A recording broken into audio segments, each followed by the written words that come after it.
back, baby. We back. That's cool, man. They're pushing buttons. I'm like, oh my God, I haven't done this for so long. Welcome back to the rundown, everybody. We are back after a short hiatus. We are back, Anthony and I, for the 8 of our regular viewers. We are back, my brothers.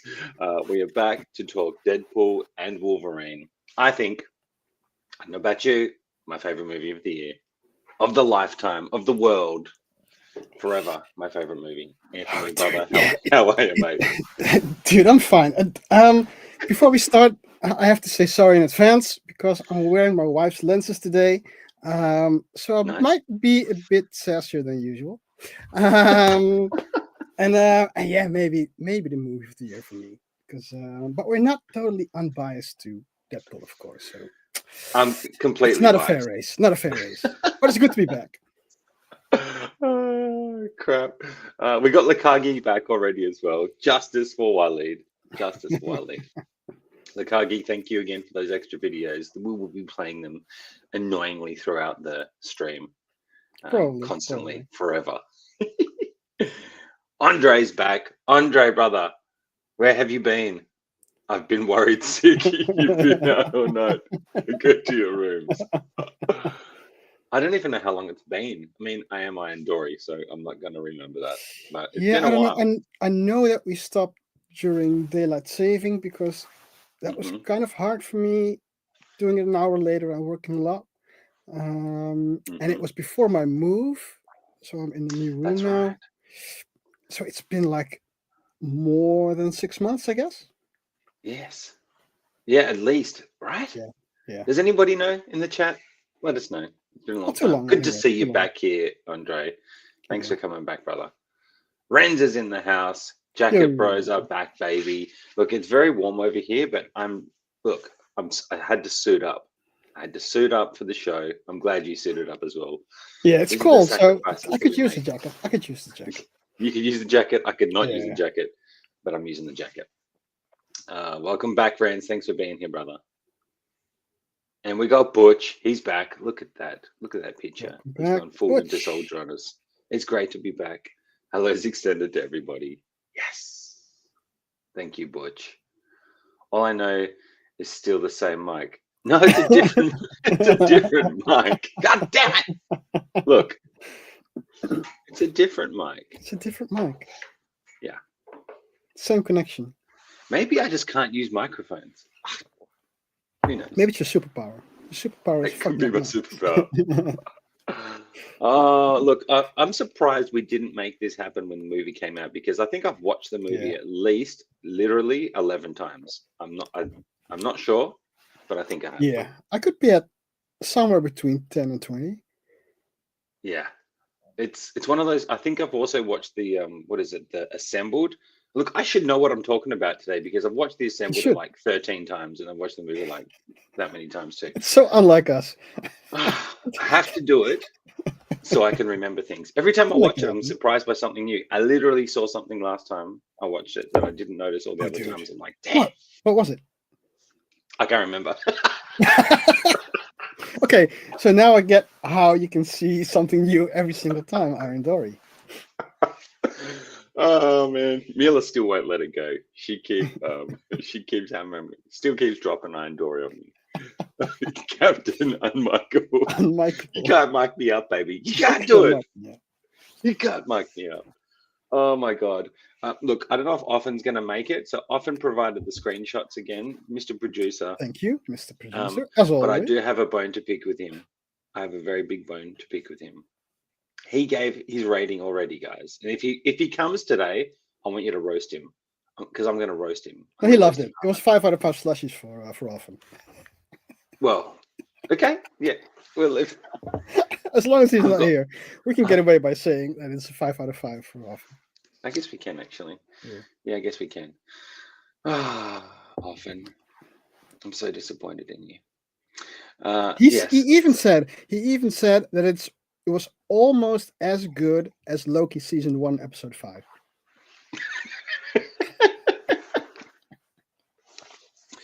or the fight in Last of Us.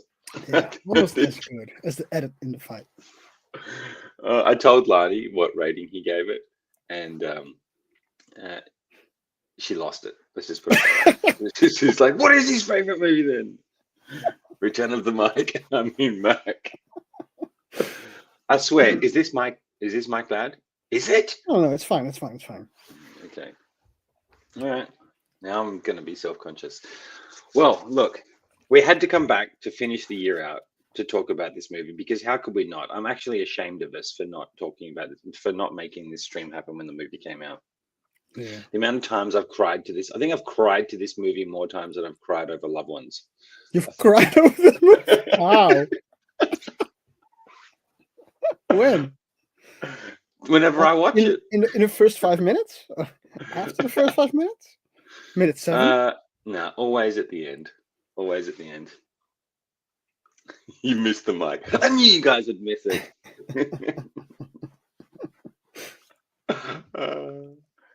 Oh, Butch, loving your backgrounds displays of fire. Thank you, Butch. I haven't lit up this other back area yet. I do need to light that up so we can see Mando back there. So we can see Pedro. But Pedro. I'm yet to do it. I wanted to show. Hang on, I'm going to move so you can see the new rig. Hang on. Oh, dude, Boom. It's your beast. I don't know if you can see it properly, but hang on. Because we're high tech here. Oh yeah. No, that doesn't work. It's a beast. That doesn't work at all. It's about as expensive as your house. So you actually bought like a house to sit inside your house. I actually had to sell Mila to get the camera. So the ISB agents find their way back home then. She did. It's fine. My next video, I think I'm going to film with that camera as Oliver keeps us humble. He does. Wait, he's back. He's back. Oh, some kind of league of legends. So he can't stay. Please don't fire me. Dude, he can't stay. Look, I'm giving you a written warning. Okay, a written warning for you. If you ever talk bad about Deadpool and Wolverine, you will be fired.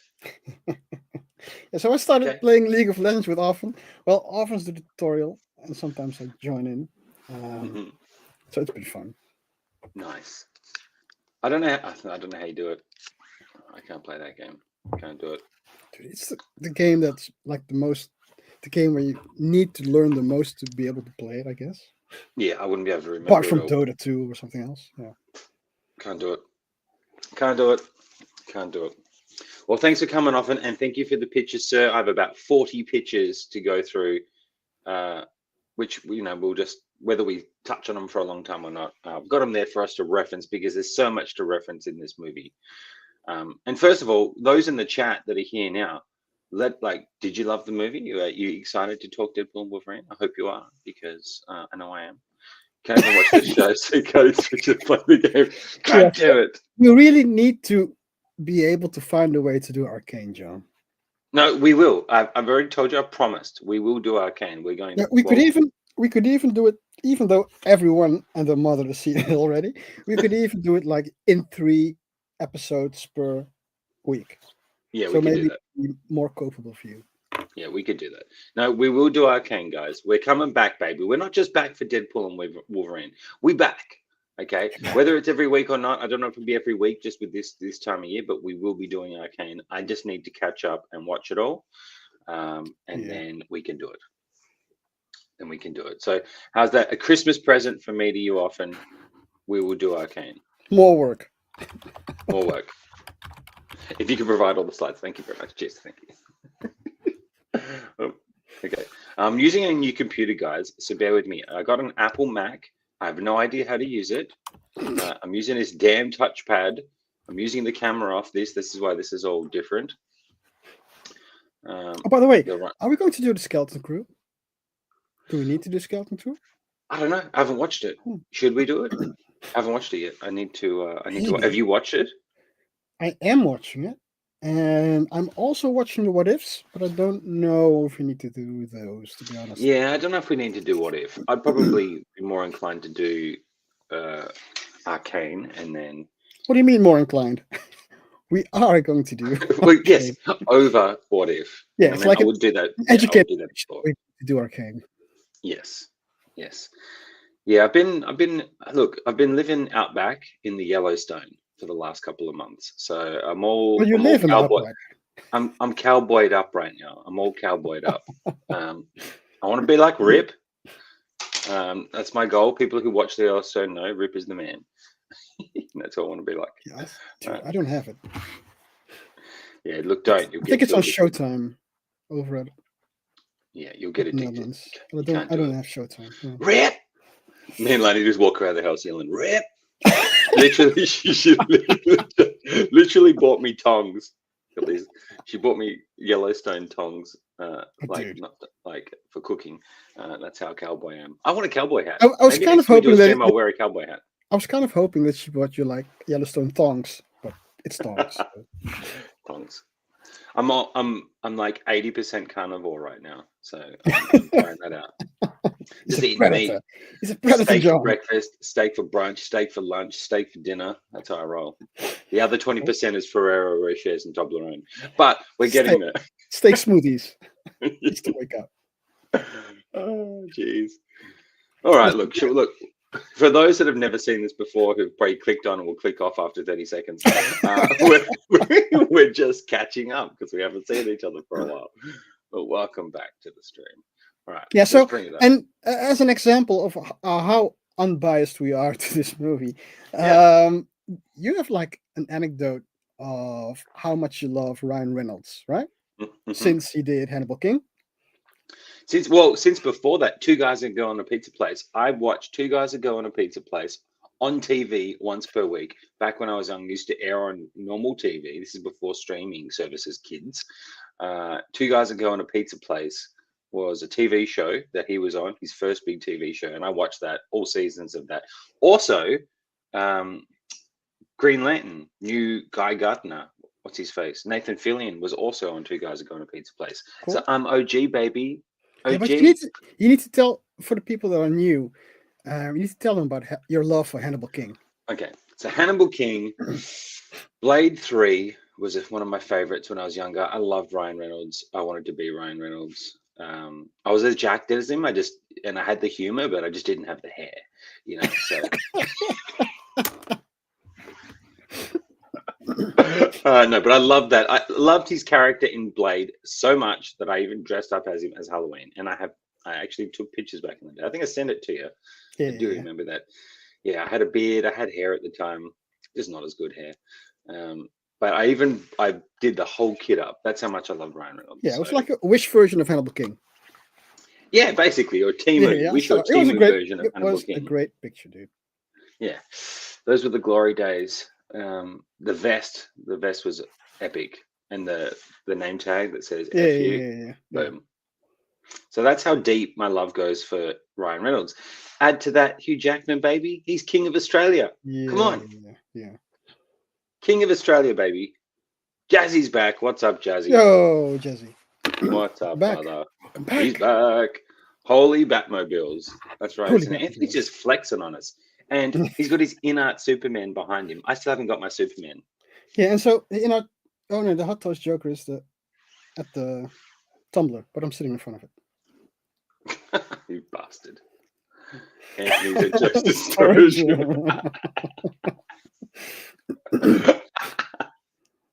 Look, Anthony's a professional photographer, guys. Just check yourself. Okay? Check yourself. Yeah, check yourself. No, but it was cool that he gave me like the credits in the Batmobile 89 booklet that you get with the Batmobile. As he should. You did it. You sold it with those pictures, my friend. Yes, that's all you. It's all you. Yeah. Pre-order count was like 3 before those pictures. Yeah. And then when you did it, boom. 4. And look, if you look, guys, he's also got a little Easter egg up the top of the screen there with the bulge. The bulge standing next to the Batman. Yeah, I still need to pose him up. It's like why you gotta put the bulge in there? Forever. But this is a PG show, Anthony. He's standing there now. This is a PG show. God damn it. Look, I also want to apologize, guys. We were going to be back last week, but unfortunately, I nearly died. So we had to postpone it for a week. But I'm back. Iron drama. Yeah, iron drama. I nearly died. And I was too spent. So that's why we're back this week. And for those that are members of the channel, we will do. I should have. This is much of an idiot. I forgot that this is the end of the month. We'll do our catch up pose and chill next weekend, if that's all right. Unless you die again, of course. Unless I die again. Yeah. It turns out I do regenerate, Renz. I regenerated and I'm alive again. So I took some hits, but like Wolverine, like Deadpool, I healed up. Damn. Hopefully. Anthony also wants to schedule a shit along with his No, toy they're store. kind of here to stay, so they're not going to the figure posing toy store. Oh, shit. And look, I know I'm behind on this, but Lukagi gave us this video, so anytime you guys roast us, we'll drop this in today. Got it! Oh, that's hot. That's hot. Oh, that's hot. That is hot. I've just got to maneuver between the two screens nice and quickly. Yeah. Lukagi. And I'll save the other one for later because we'll Hawkeye something. Lukagi. Yeah. You can do it. You're like a pro podcaster nowadays, right? Oh, yeah. Go now. Don't be humble. I don't know about that. Okay. But we will get there. Yeah. We will get there. Let's do it. Boom. Deadpool and Wolverine. Greatest film in the history of films. Often's favorite movie. I'm pretty sure he's getting a tattoo of it on his shoulder. I just want to actually, before we go further, because I've still got a bone to pick with Offen. Can someone remember what he gave the Marvels? Because if he gave the Marvels 5 out of 5 gives this, if he gave the Marvels more than he gave this, we're gonna find you. I'm gonna find where you live. Dude, I don't know how much he actually gave that Wolverine. I just know he wasn't that excited about it. He expected more. That's it. I'm done. I can't do it. This movie, look, now I'm not biased. But I'm not biased either. Even though I will tell you, if I had a hall pass, all 5 positions of the hall pass would be Ryan Reynolds, it would be Wade Wilson, Van Wilder, Green Lantern, Hannibal King. Green Lantern? In fact, my wife doesn't allow me a hall pass, so I would actually have to divorce my wife to find a new one on Tinder to get one that would allow me a hall pass to write Ryan Reynolds on there. Bloody hell. See you guys next week. Are you leaving, Renz? Oh, dude. Oh, I need like the sad music video that I can play with the teardrop. No, Renz! The Indian with the tear. Yeah. All right, before you go, Renz, before you go, watch this.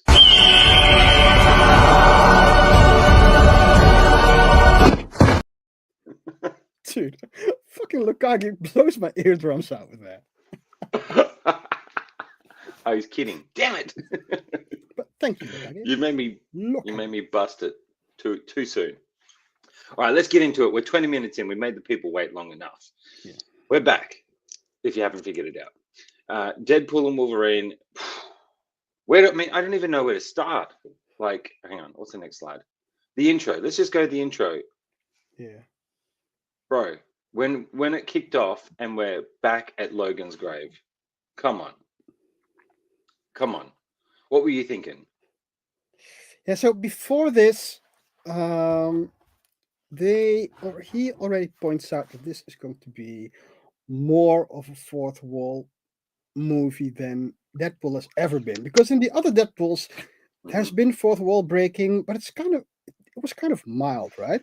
There's been more fourth wall jokes than there have been minutes in this movie, because everything is fourth wall breaking. Even the story is fourth wall breaking, because he's commenting on what's happened or the perception of people in real life or in the real world continuously.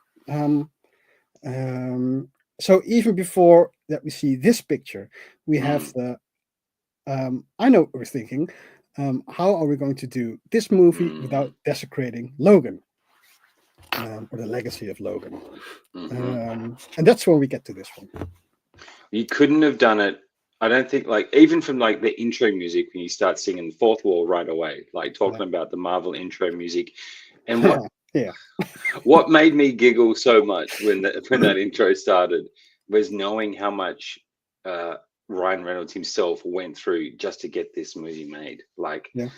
I don't know if anybody who's watching follows behind the scenes stuff or that stuff as much, but it was like he was getting ready to do his last pitch. He'd tried so many pitches that had gotten shot down by Marvel that he was like nearly done, and then Hugh Jackman pulled over his car one day and left like a 15-minute voicemail talking about how he could make it, how he thinks he could make it work, and that he wanted to come back and do Wolverine again. And that was right before Reynolds was going in to do his last pitch at Disney.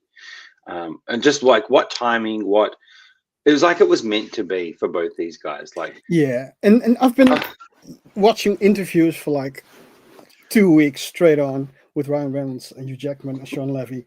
And Hugh Jackman said that right before they started filming Logan, he told everyone that he would retire, and then Deadpool 1 dropped.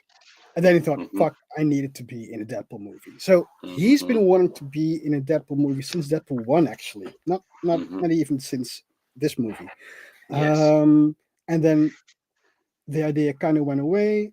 We had Logan, which was like the perfect ending to his character, which even Hugh Jackman thinks was the perfect ending to the character. And Feige. Yeah, so he was definitely retired. And like you said, Ryan Reynolds tried to pitch this like a couple of times, like a couple of totally different ideas. He had crazy ideas, like an idea where he's just sitting at like a table, which was very budget friendly, just telling stories. He had one where it was like a bad cop movie. I don't know what it's called again, but it was like a very bad buddy cop movie. And then in the middle of the movie, after like 10 minutes, if you went to a theater, then all of a sudden it just ends up being a Deadpool movie. Yeah. So that idea went out the door, and then Hugh Jackman, like you said, called, and he had the why. And then it all fell. It's kind of crazy how it came together. They were even talking about like one of his ideas was to do a film of him being in Marvel the whole time, but he was in all the deleted scenes. Like just crazy ideas. Like I'm so glad that those ones didn't come to fruition, although I'm sure they probably would have had fun with it.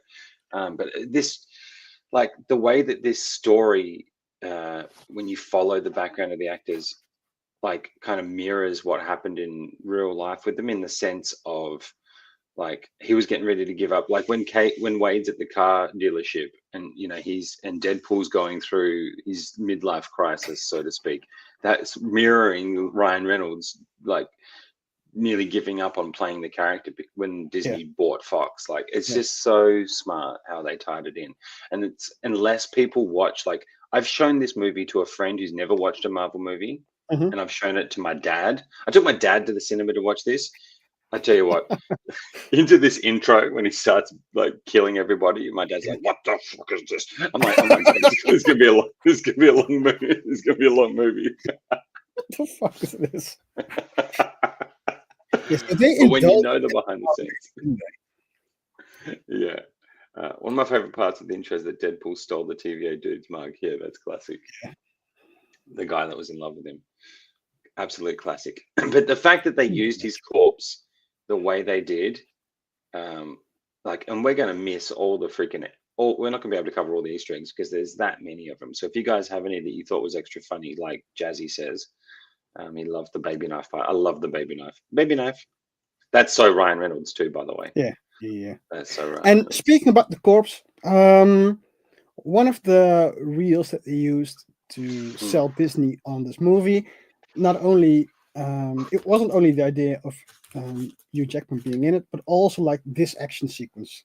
I think I heard them say, and so I want to say stuntman, but it's more than a stunt double. It's like the action choreographer, Alex Kiskovich, or maybe it's Kiskovich. He's like fucking brilliant, dude. The way he just moves, it's so unique, and it looks so like Ryan Reynolds' Deadpool because it's like funny. It's very crisp. and it has so much charisma the way he moves. Well, this is someone else. The guy the dance is another. You Dance got so pool. many people We who have actually inhabit we have Deadpool. Stunt pool, and we have Ryan Reynolds Deadpool. hmm Yeah, so this is Stuntman Deadpool. No, this one might be Ryan Reynolds, but the action sequence guy, I follow him on Instagram, and yeah, he's an absolute wizard at body movement, I think. Then you got the dance guy. He's got a pretty cool story. The guy, Lonnie was upset that this isn't Ryan Reynolds dancing. Unfortunately, kids, it's not Ryan Reynolds dancing. It's a dance guy. Yeah. It's dance but, pool. Yeah, but this mixed with the action and the violence with the goddamn NSYNC song. Why is it so perfect, dude? Chef's kiss. Yeah. Chef's kiss. Unbelievable. I just laughing my ass off in the intro. Absolutely. Don't give my secret away, Rens. No. You got it wrong, Rens. So dancing is not one of Iron Logan's skill points. He didn't put any skill points into that. He put most of his skill points into dropping bars. So it's like bar pool, rap pool. Rap pool. And look, it doesn't stop me from trying though. True. So anytime like Mila's cousins come over, one's like I think 11, one's like 12, and one's like 6. I do this dance as they're driving out of the driveway, or if they drive into the driveway, I actually come out and do this dance in front of them because they can't stand it. So anytime I can embarrass the kids, I actually do this dance. I'm there doing this. I'm doing this. I'm doing all that. And the choice of dance is also so perfect because at the time it was even silly. And everyone knew it was silly, but it was still acceptable because I think it was a hit, right? Yes. But it's always been silly and always been made fun of. And see Deadpool doing it is just brilliant. Yeah, just off camera.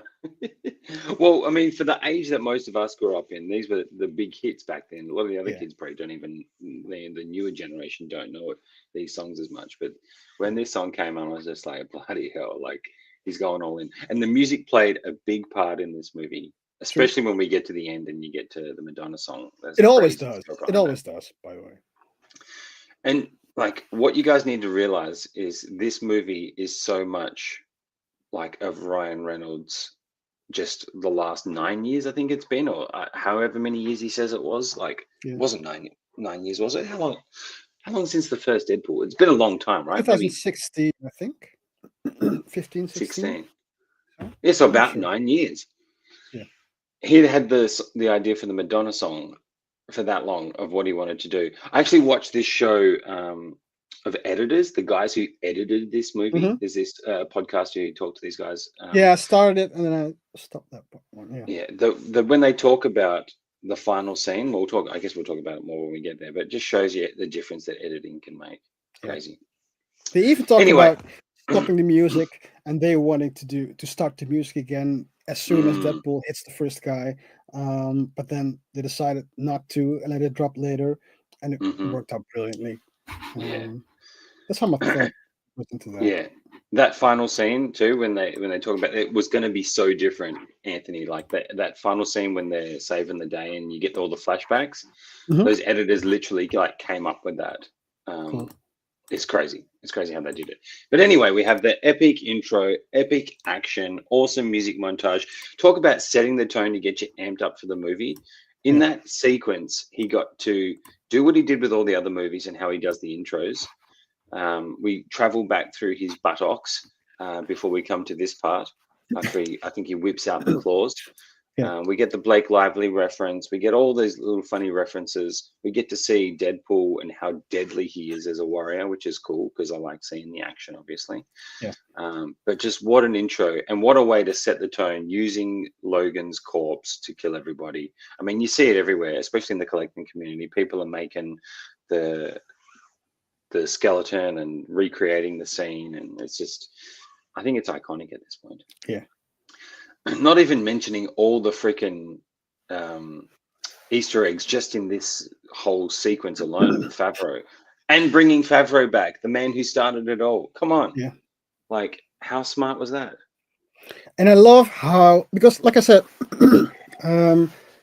everything in this movie, so it's not even fourth wall. You could go like fifth or sixth or meta at this point, because And I think, look, I've been trying to figure out what's been in those 17 minutes of rambling of Hugh Jackman about the, but I'm pretty sure part of it is just making a movie about reality. So ultra fourth wall. Like the theme of Wade is wanting to matter. And I've seen Ryan Reynolds in an interview also talking about this. Kind of his theme is wanting to matter or being important. And also Hugh Jackman's theme in this period has been being a bit reluctant to go back into the part of Wolverine because Logan had such a perfect ending. And he's like a reluctant Wolverine here as well. Yes. It's the same thing. Wanted to be part of the team. Wade wants to matter. Ryan wants to matter. And yes, he's trying to get a job over at Disney with the Avengers, but Disney didn't want him. Yeah, and that's literally what it was like for Reynolds trying to get this movie made. The amount of pictures that he had shot down for what he wanted to do for that, which is crazy when you think about it. Like you'd be thinking, oh, they've just bought Fox, they've got the rights to the character. But back then, Marvel weren't into doing R-rated movies. It almost kind of feels like they decided to go down that path when everything started going downhill after Endgame. They're like, okay, maybe we got to shake it up, and thank God they did. Yeah, because it allowed greatness. Like if you come into this movie looking for a dramatic storyline of, I don't know what you would be expecting, but for me, the way that because I love the making of film and everything so much, the way that they tied in their own personal stories to creating this story is what makes it so fun for me. Let's just call it ultra fourth wall, meaning it's actually about actual themes going on, actual things taking place in our world. Because that's kind of what it is. That's what the story is also. What I saw it written somewhere, and I'm gonna stuff it up. I know I am, but someone mentioned because Wade wants to matter in this one. The first film is about love, right? The second film is about family, and this one's about mattering, like just having purpose, I guess, purpose in your life. At the end, the fact that they're using matter and antimatter to save the day when he wants to matter, when you think about it, is so freaking smart. Like the way that they. Yeah, well, I think it is. Well, think about it. He wants to matter, and the only way to save the day is combining matter and antimatter together. Like, come on, that's pretty funny. fucking smart. I didn't think of that. That's funny. That's pretty fucking smart, I think. It's not I can't claim that. I saw someone make that like point. They wrote out a little point somewhere on Instagram. Shout out to whoever that was. And that when I read it, I'm like, that makes sense. Like, how clever is that? It's that literally makes sense when you think about it. Yeah, that's funny. Either way, Favreau tells him no. We get the Tony Stark references. He doesn't do cameos anymore. Love that. Obviously, I was laughing my ass off with that. But just to see Happy back, Happy makes me happy. When I say Happy, it makes me happy. He's happy. He's had so himself. I'm happy. Yeah. It was so good to see him back. Then he goes back home. Apologies about, I don't know why these came out. I don't know if Often set me up deliberately. I think so. But the pictures are a little blurry. Often he set you up for a fall. He set you up for a fall. Deliberately blurry pictures? Are you trying to set me up? Or that might be a written warning. We come back to Wade's life. We get to see the original crew. This was kind of like the only way I feel like he could fit the original crew back in. Was doing it this way. But obviously Wade not being able to join the Avengers. I loved the line that people become Avengers not because they want to, but because they needed to. Yeah, again, that plays into the fact of having purpose and mattering, I guess. But he's all sad. I loved his hairpiece. Oh shit! So we jump ahead.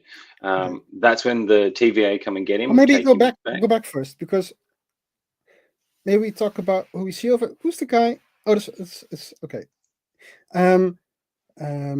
So all the way to the right, you see Buck. So that's the funny part. I think in Deadpool 2, he was silenced and he didn't get any writing lines anymore. So Buck doesn't get to talk anymore. The fact that he carried that over is so good. Yeah. It's a hair system. It's a hair system. Nobody Maybe knows. I should do that. Maybe I should get a hair system. What do you guys think? I should get a hair system. Just get a hair system. I think I could And do a that. mic. And a mic. Hair system and a mic. And I swear, dude, Blind Al must be Samuel L. Jackson's mom. Just look at it again. I just remind yourself, she must be Samuel L. Jackson's mom. I swear she steals every scene she's in. Yeah. Bitchy, you improving. I love that. Yeah. That's his only word he got. Bitchy, you Poor Bob. improving. Poor But Bob. they managed to squeeze everybody. And for those that are Deadpool fans, you get to see everybody here, which is sweet to have them all back. Yeah. I'm glad he found a way to bring them back. Before the movie was made, Monica, that's a real name, right? I think Monica. She did a podcast. I think it was Michael Rosenbaum's Inside of You, or whatever. And at that point, she didn't know that she was going to be back. Who's Monica? Is that a real name? It's a real name. His love interest. Someone in the chat. God damn it. Dude, how can I? Yeah. How am I not remembering? I've watched it that many times. I still can't remember. For Christ's sake. If I'm off stream, I can remember. Yeah. Anyway, Morena de Baccarat. That's it. I can't even pronounce it. She didn't know that she was going to be in the movie. Like, she hadn't been reached out to. I think there we go. Yeah. Boom. Monica. Yeah. We love Monica. Which is crazy. So they must have brought her in, like, either she was lying or they brought her in at the last minute. Because how could you not bring her back, given Deadpool's relationship to her? And even though she had a small role in this, it surprised me that they had made them break up. Sorry. Dude, yeah, that is the only thing that I kind of hated because it didn't make sense for me. It gave us I think he needed it though, because for him at the end with the flashback, it made it that much more. I feel like it made it more heartbreaking. Not heartbreaking. You mean the Act 3 flashback? The Act 3 flashback. There we go. Capital letters.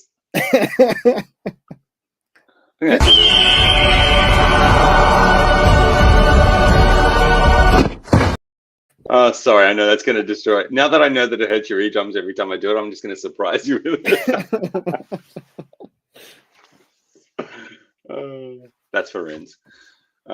Okay, but then we come back and then I love it when he goes, "What in the MacGuffin is that?" Yeah. The fact that they play off those parts as well, that, there's this big thing that's going to end the world, but that's what all the movies do. At least this movie acknowledges it. Yeah. Which I think is funny. So in my head, this story is actually like ultra fourth wall, is the way I call it. And so that's why I love the name Paradox. I was kind of thinking that maybe it meant that Disney bought Fox just to not have Fox around, which is kind of a paradox. They bought Fox just to have the rights to the characters and not use them.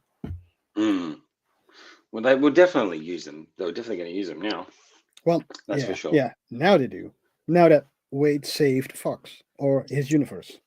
Yes. And think about it, what more of a way to matter than to give all those characters who paved the way for superhero films. So, the people that aren't up to date on, Fox had the rights, obviously, for Fantastic Four, X-Men, all that. They literally paved the way for superhero films. Blade, they did Blade too, obviously Blade's in it.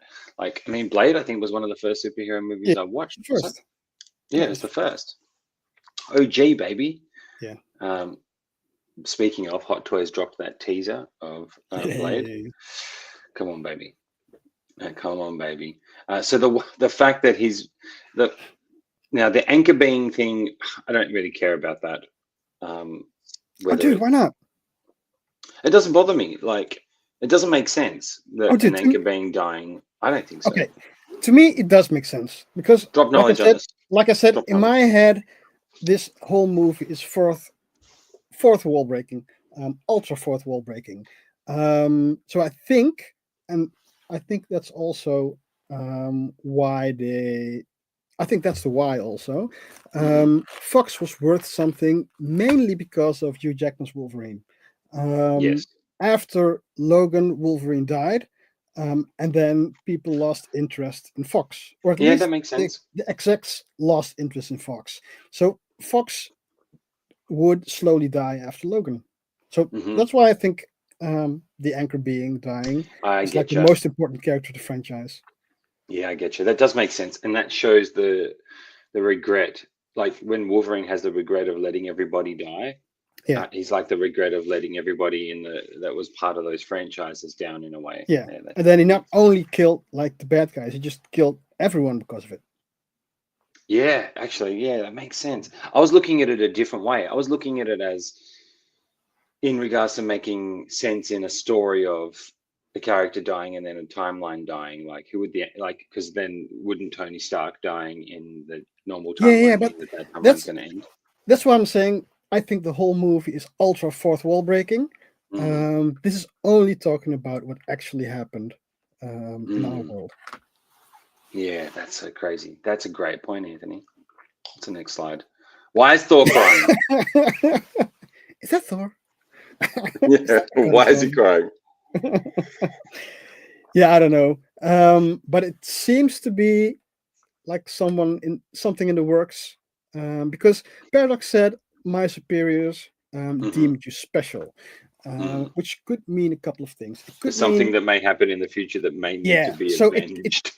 So it could mean we didn't need Fox and we wanted Fox to die. Only Deadpool is supposed to come to the MCU. But it could also mean like Deadpool has like a special role to play in the MCU. We need him in our low point. So it could be that Secret Wars is going to involve Deadpool. It could mean any other thing because Deadpool can manipulate anything in the movie, kind of. So something will happen with Deadpool in one of the later movies. I think it's Secret Wars, but I don't know. I think it's going to be Secret Wars. I think everybody's coming back for Secret Wars. Yeah, here we go. Bob's here. What's up, Bob? Yo, Bob Mr. Dylan. You see the Bob Dylan biopic coming out with Timothée Chalamet? Lizanne Al Gahib. It's coming out soon. FY sidetrack. Cool. Hang on. Listen, I Gabe. I'm gonna watch that movie. I'm a big fan of Timothée Chalamet now. I watched him on Theo Vaughan's podcast. He's a G. Oh, cool. He's an absolute G. Yeah, Secret Wars will be bringing everybody in, from what I'm seeing. Even Toby, even Andrew. I think everybody's coming back for that. They have to do so it we if don't, they want to amp up we the don't game. know what they will do, I guess. I'm kind of guessing they won't do like the Molecule Man arc. They're going to do something different. But it's going to destroy like the multiple timelines for sure. Yeah, it'll be like a fresh reboot, I think. Yeah, it's going to be 616 all over again. Yeah, but I love that this is like that they had the foresight to add this in because it keeps for hardcore fans like us, it keeps us guessing of like what's going to happen. And to see Chris Hemsworth with Ryan Reynolds, I think that'd be a cool if they give Thor his I don't know, Thorness back. I guess it'd be good to see them two interact together with him not being so silly. Yeah. Rand's Bob Dylan, bring back the puns. And then we get to see Wade love Cap, the fact that he loves Cap because that plays off a bit better. Oh, okay, that's when we go to the. Okay, I love how Wade is such a fanboy.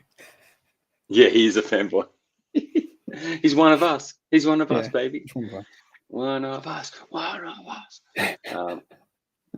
Anyway, then we get to see the then he. Okay, so for those who are following along with the story. He then realizes that they're going to kill off the timeline. Paradox is going to kill off the timeline. Why he would tell Wade his master plan is this typical bad guy arc. They've always talked to him. Because he wants Wade to kill off Fox quicker. So he wants Wade to do it, you think? Yeah. So he says Fox will die naturally, or his world, which is kind of Fox, will die off naturally, but it'll take like thousands of years. But that's not clean enough. He wants to be able to do it instantly, and that's where Deadpool comes in. That's right. But I thought he was just giving him the chance to stay, and he was going to use the Time Ripper to destroy the world. Yeah. But he needs also Deadpool to do it, and like he said, that's his chance for greatness. Enjoying the MCU, which is what he wanted.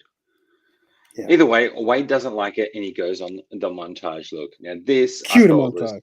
it was freaking perfect the way they did it. Yeah. The fact that they gave us the tiny Wolverine as the first one. Yeah. All right. And like, so you guys know, when it comes to editing, this whole sequence was going to be different. They were going to have Henry Cavill as the first one. Now think about that. If the first one he went to was Henry Cavill, how different that sequence would have played out. Yeah. And the fact that they came to this one first, I think, was such an OG freaking taking a stab at everybody that said that Wolverine being too tall was wrong. Yeah. This is what you get. This is what it would have looked like. I mean, they could have made him musclier. They made him look like a bloody skinny Danny DeVito here. Comic accurate short king. Drink, throw, drink. Then we get Old Man Logan, which was pretty sweet. Yeah. Which is more, I guess, we get to see him old in Logan itself. Then what was this one? I can't remember the name. Yeah, this is. I think I know it's Uncanny X-Men, but I don't know if it's like the Executioner song crossover or it's some sort of crossover from Uncanny X-Men. I was thinking this too, Rans. First time watching this, I thought so many hot toys. Do you think we'll get the comic accurate short king Wolverine? I don't think so, dude. Well, they've got the baby bodies. They've got the small bodies now. They should do it. Come on. And Bob, I think you chefed like patch, right? You made. I think you made. I think you did. Patch. Yeah. That looked pretty good. That was pretty sick. I want. Is it this one? I want this one. He looked so good in this suit. John Byrne. Come on, bro. He looked so jacked. Jackman looked jacked. Dude, this suit looks sweet. Please, Hot Toys, if you're going to give us another, this is your chance to cash in. Give us this one too. Give us this one. Well, Hono kind of gave you that one. Yeah, no, I want this. I want the puns. Puns are us. You can pick back on my list. You need to have a fun video. Short thing, a patch 2-pack. 2-pack. I'd take it. They would fit. They would fit easy. Like no, would fit. A good rocket. Smolverine and Calverine 2-pack. Oh, dude, Calverine should come with the chopper. Has anybody kid bashed that? Has anybody tried to kid bash a? Sure. I haven't seen it though. Use the second head sculpt from the inner. No, the hair's too neat. You can't do that actually. Yeah. You need to add hair. Either way, I love this Easter egg. I mean, I recreated the pose between Wolverine fighting Hulk in one of my in my Hulk video. I think my Hulk posing video. So to see this was sick. Yeah. Then we got Patch. Boom. I just love that all the Wolverines just kick the shit out of him. Yeah. And this one, this guy was savage. This version of him was savage. It's just the worst one that didn't. It's what? Oh yeah. The worst one didn't. Oh, and the comic accurate short king didn't either. Yeah, he didn't have time. Yeah. I chose Calvary and Jazzing motorcycle, but that would be epic. And there he is, the Calverine. We he would was so huge. So much better than the shit talks on the street. Do you think they'll bring him back? Here's a question for you. Do you think they'll bring back Calverine? Maybe. I don't know. No, I don't. I think he will play someone else. Yeah, this is kind of like a John Krasinski Fantastic Four, I feel like. Do you think? Yeah. Cameo. Who knows? Just for the fans. More fourth wall breaking. Patch was sexier than 007. 69. Dude. He did look good, actually, as Patch. He really did. Yeah. I wonder how it would look to paint Hulk's face onto the brown and yellow suit claws. Oh, that'd be hard to do. No. I don't think. Well, for people who can actually paint, it wouldn't be too hard to do. Like you see those figures, like the Dragon Ball Z figures and the Transformer figures that people just paint as if it's shell shaded. I think it's kind of the same thing. People can do it. Yeah, I guess they could. Someone's going to do it. Bob will probably do it now. It'll be too small to actually. It'd be hard to see. Yeah, you can only use the claws from one angle. For a photography, it'd be cool though. Yeah. But either way, the fact that he did his Mission Impossible fist fist cock Yeah. before he freaking hammered him all the way through. Again, with the editing, right? So if that was first, Mhm. I don't think it would have been nowhere near as cool as it was him then hitting him at the end here all the way Yeah. to the Wolverine that he actually stays with. Yeah. That makes more sense to me. True. I don't have a picture from the bar, but then we have them. He meets him in the bar. Yeah. Obviously. I love it when he falls down and he goes to pick him up and he goes, "Oh, look at them jammies." That's so Ryan Reynolds.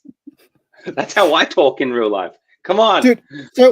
So, okay. To me, that's why I'm saying we're not unbiased. To me, every sentence that Ryan Reynolds utters in this movie, the comedic delivery is perfect. Yeah.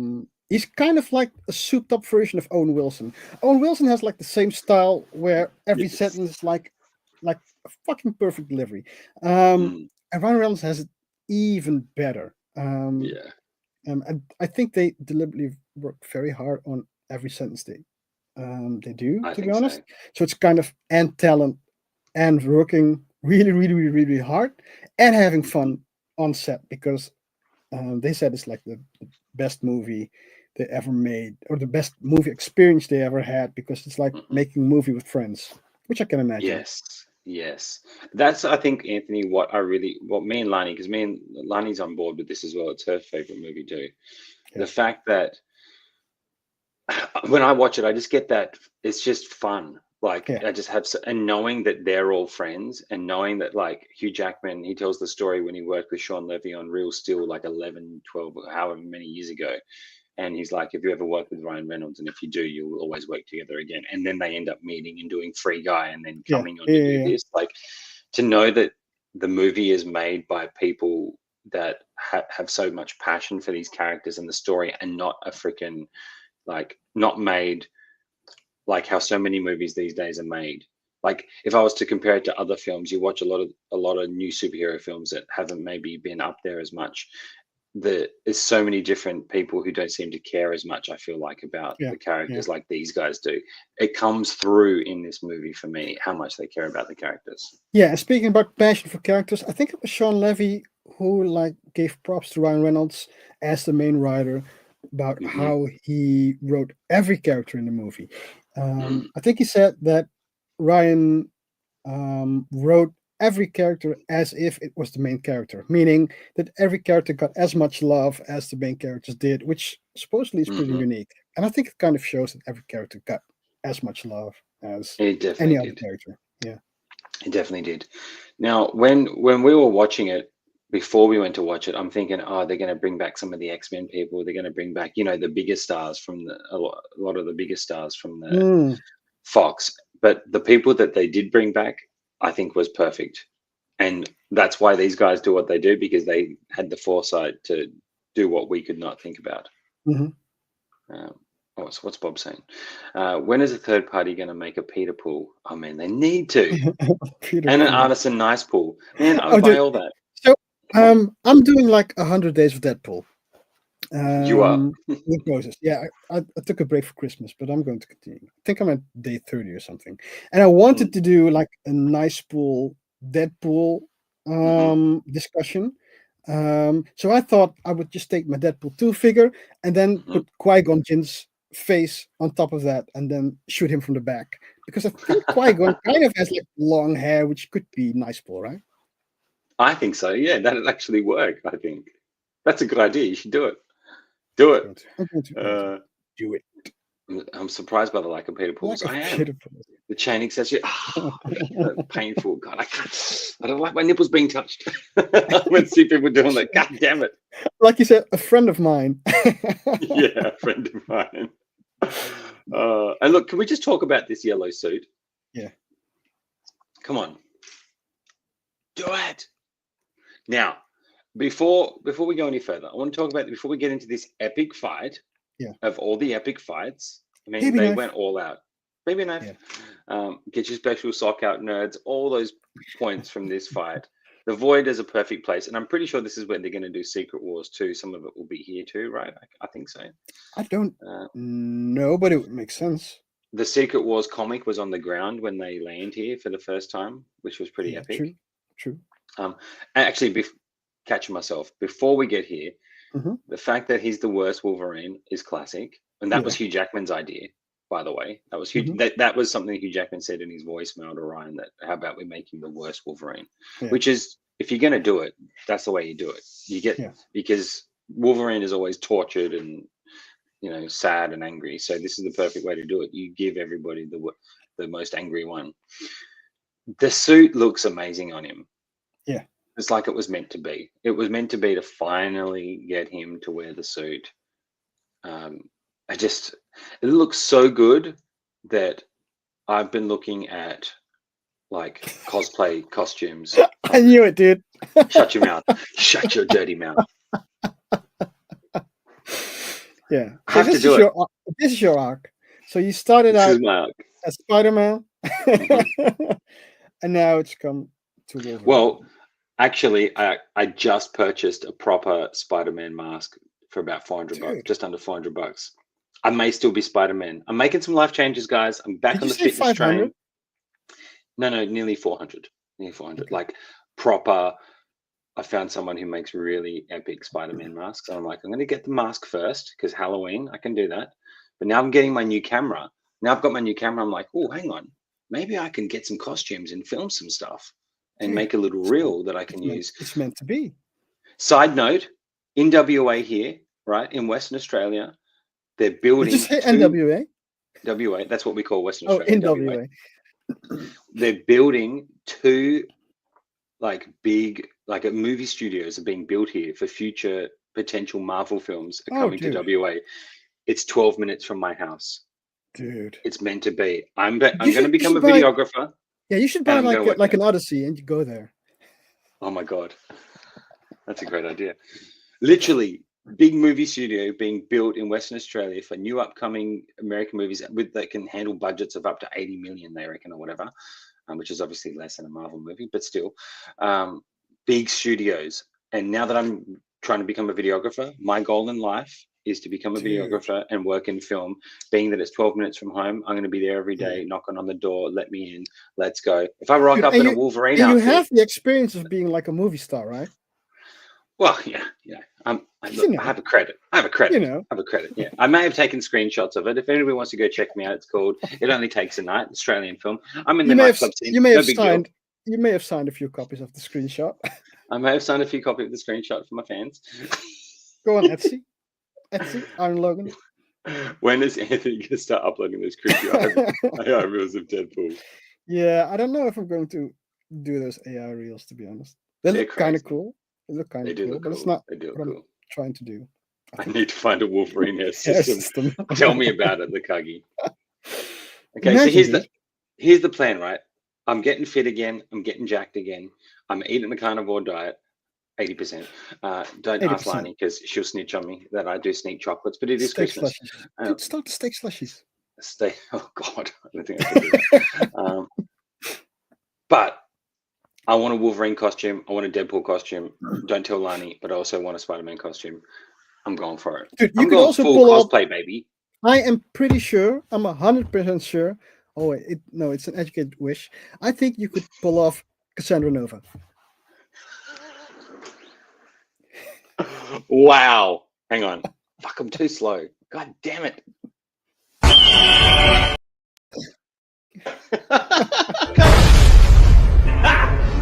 Got it. Oh, that's hot. That's hot. I'm going to do that. You get the Deadpool costume. I'll get the Wolverine one, and we'll film us doing that scene. Or I can pull it over. Come on. This is me proposing to you then. You need to move to WA, give up your career there, move to Western Australia, move to Australia. We'll become Deadpool and Wolverine, and we'll do kids' birthday parties. Come on. Secret missions in Australia as well. I can do that. You can do secret. We could be the cosplay guys. Come on. Cool.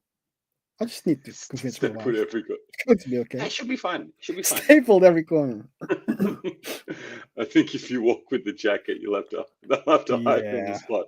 They will. Yeah, they will, baby. Well, dude, no, I'm not even kidding. If you walk in with a camera, they need to hire you.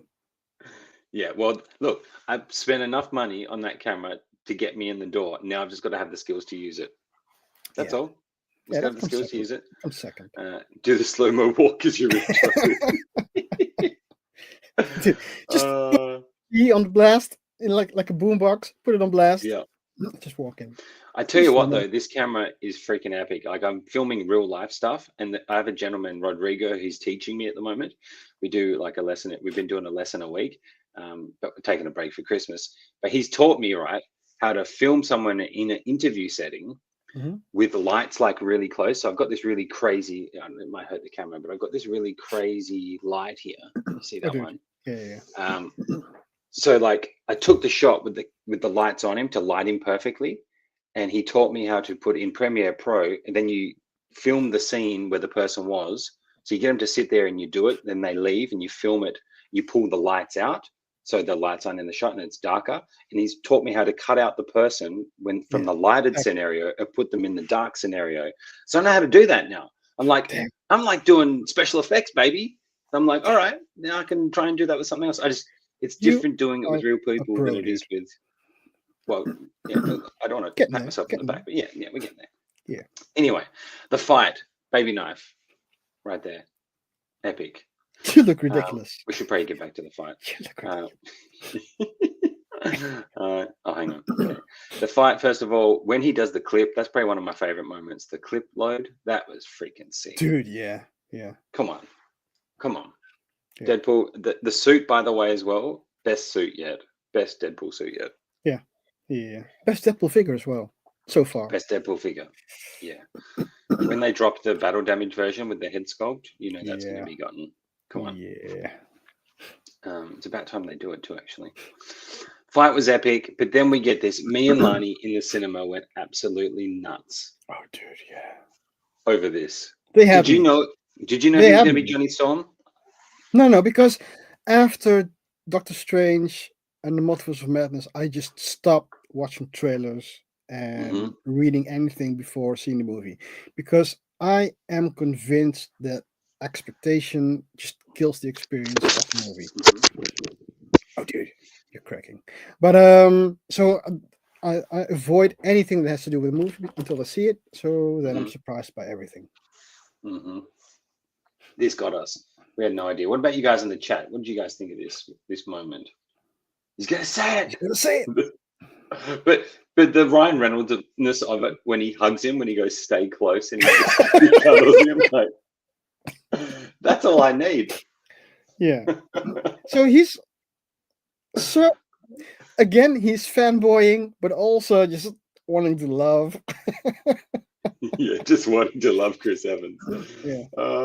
And the fact that Chris Evans did the cameo in Free Guy again, so they've all worked together. Yeah. Levy on Free Guy as well. Free Guy as well is. I actually love that movie. It's so fucking cool. Yeah. Not as much as it's such a good movie. Yeah, that was cool. But oh man, when he came in, we were like, "It's Cap, baby!" And I love how Wolverine had no idea who it was.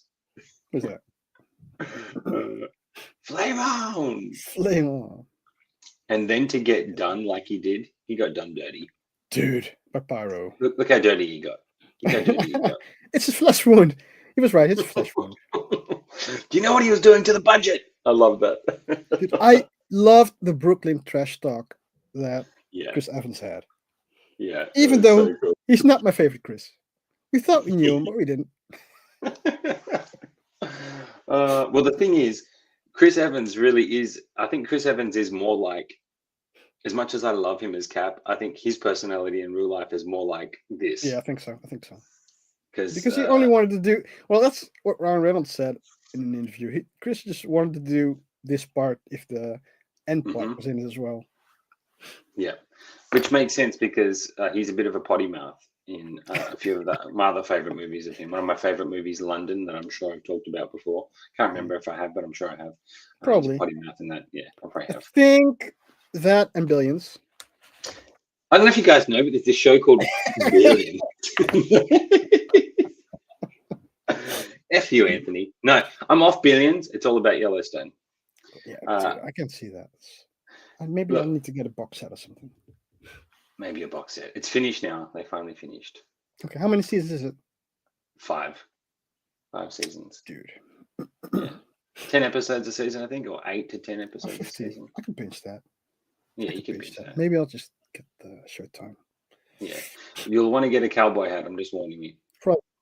Rip. Another one. Yeah, no. See, that's you got one. First, you need to get ripped, and then you can be Cassandra Nova. You can do it. F you. I'm not Cassandra Nova. Dude. I'm Wolverine. Anyway. She probably has a better mic, though. A sling ring and a better mic. Oh, man.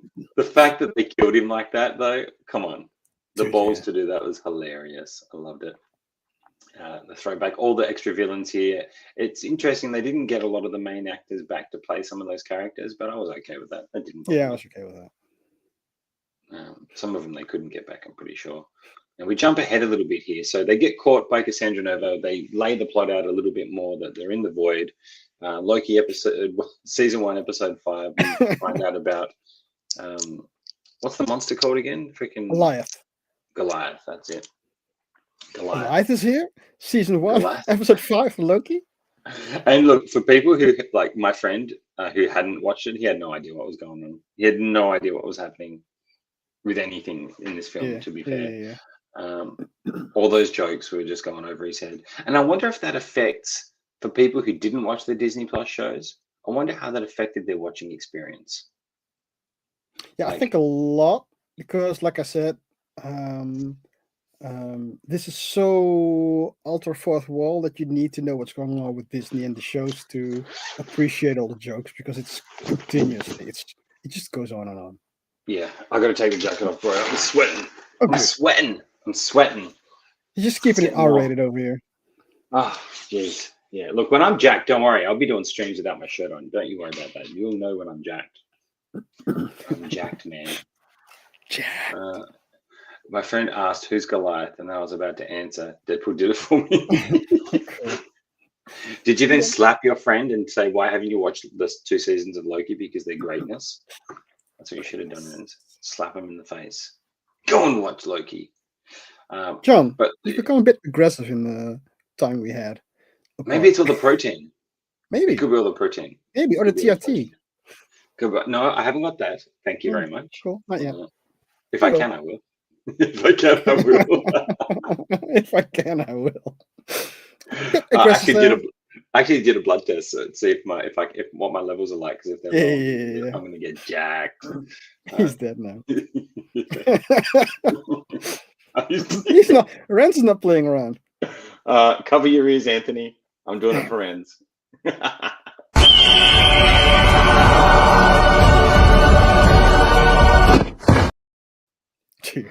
was you for Renz. I gave you a warning that time. Yeah, true. Thanks. Nice Pool. What did you think of Nice Pool and the dog? Look, I can't handle watching dogs lick people's faces, but okay. I love Nice Pool, especially because Nice Pool is like the only Deadpool version with like a clean face, which of course later we find out that he has a clean face because he hasn't been tortured to death like a gazillion times, because he can't regenerate, so he didn't have time to be tortured to death. And I also like the suit is awesome. It's just like a glamour version of Deadpool. He's so San Francisco, and he has the gold-plated 50 caliber Desert Eagle pistol arrows. So come on. Once we saw that and he says you'd have to kill me to take him off me or whatever, I knew he was going to bite the dust somehow. Also, what can happen to me? You know, lots of stuff. And how he says, when he says to Mary Poppins, when he calls himself Papa.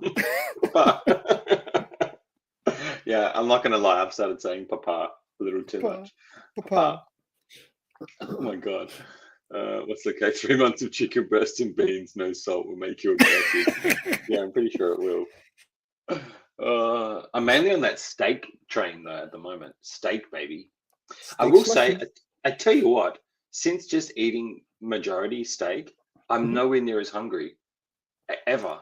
Like if I have a steak for breakfast, I'm like not even hungry until like way after when I would normally be hungry, and then I just have another steak, and then I'm like, oh wow, I'm not even hungry again. Like it's crazy. It's weird. Very weird. Dude.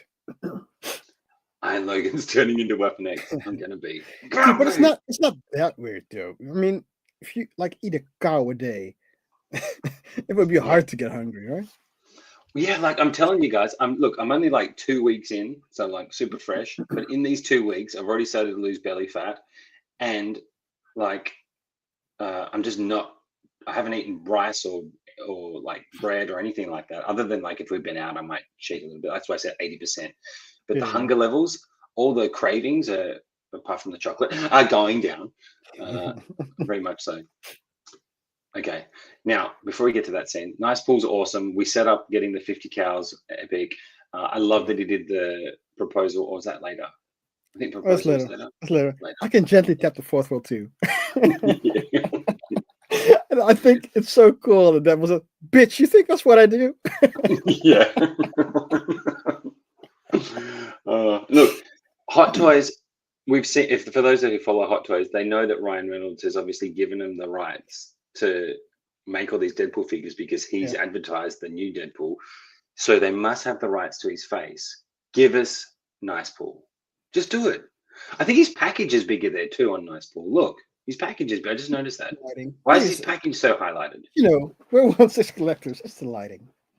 It's the lighting. Then we get to them going on their road trip. The fact that he threw in the Avril Lavigne song as well when they get on the road trip. A shout out to his Canadian homage. Was amazing. They get the Odyssey again, which was set up when he was in the car place. But this scene, look, I know I'm a Hugh Jackman fanboy, but his acting in this scene was so epic. Yeah. Come on, I was.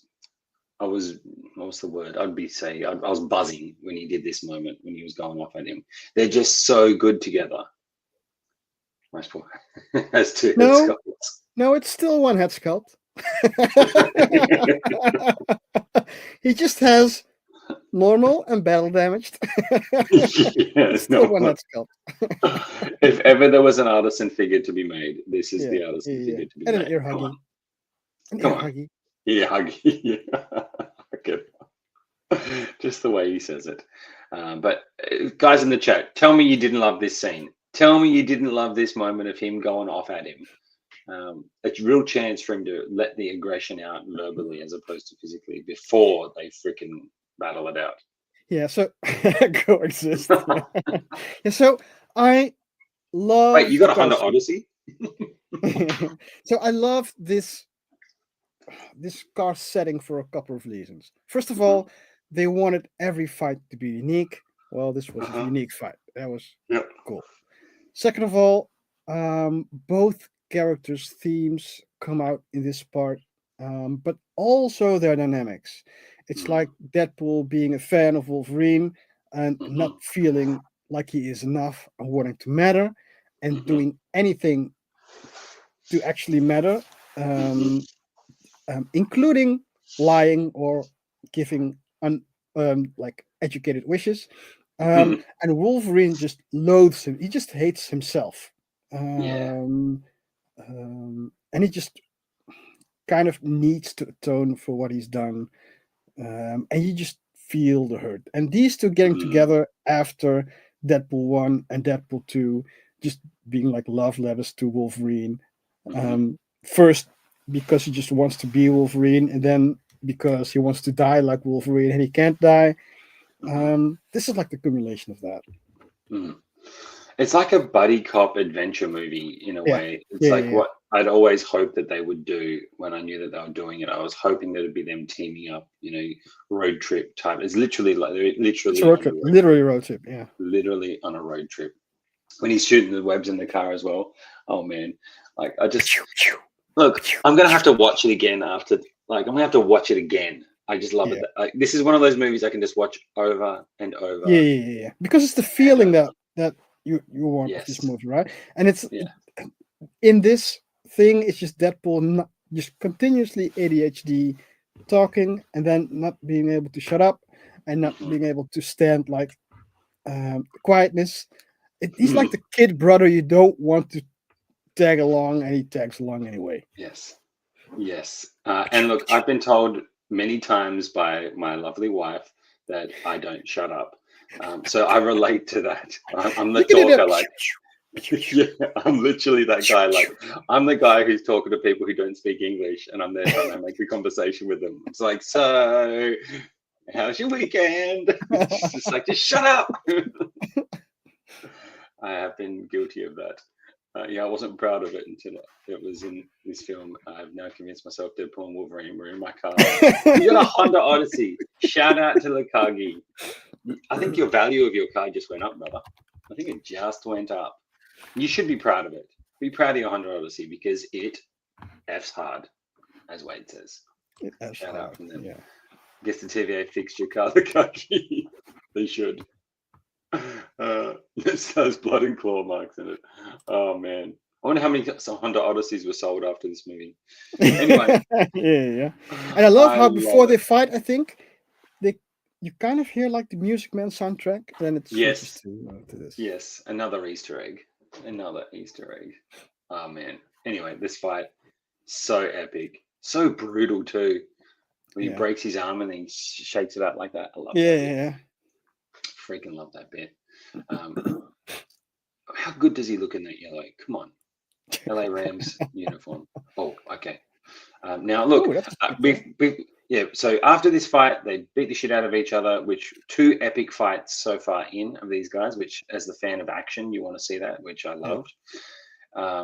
If you think about seeing a fight between 2 characters who can't die and getting to have the R rating, I feel like they really did a good job of experimenting with the violence like they did, even though sometimes like for my dad watching, when I was watching it with my dad, having already seen it like twice, me and Lenny went and saw it twice at the movies, having already seen it twice, the violence watching it with him, I was like, oh my God, this is too violent.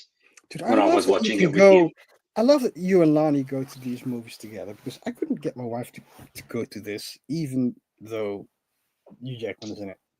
Could you bribe her somehow? Like, no, I would never be able to do.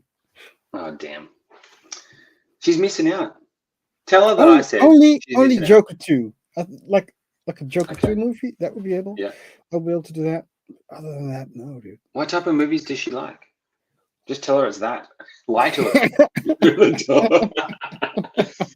Because it's a musical. And I'm saying it was just an educated wish. Yeah, what you do? Okay, get yourself some handcuffs. Now, hear me out. Get yourself some handcuffs. Say you're going to see a musical. When you sit down, handcuff yourself to her, and then the movie starts. Boom, she can't get away. And then she's stuck. She has to watch. I would be dragged off with those handcuffs, I think. You see that? Do you see Deadpool over there? That would be me. Over the front row. If anyone wants to car from Deadpool Wolverine, let me know. We'll trade for hot toys. Nice. Oh, come on. Good call, Renz. Oh, Jazz Inc. Honda Odyssey. Let's go. Come on. So you would have like a clean version and a battle damage version. Yeah. You got to have the battle damage version. Yeah. Battle damage version, so you could recreate this scene with them out the window like that. Come on. Like a gazillion seatbelts. Bob, if Bob's still here, Bob, that's a mission for you. Commission someone to do a 1/6 scale Honda Odyssey so we can do this scene. I'd have that on the shelf. Andre says, how would you rate the 3 Deadpool films from strongest to weakness? Maybe save that question to the... Yeah, I actually was thinking about asking Anthony that. We'll do that at the end. I know we're probably dragging on a bit, so let's start moving through it. This is what Often wants.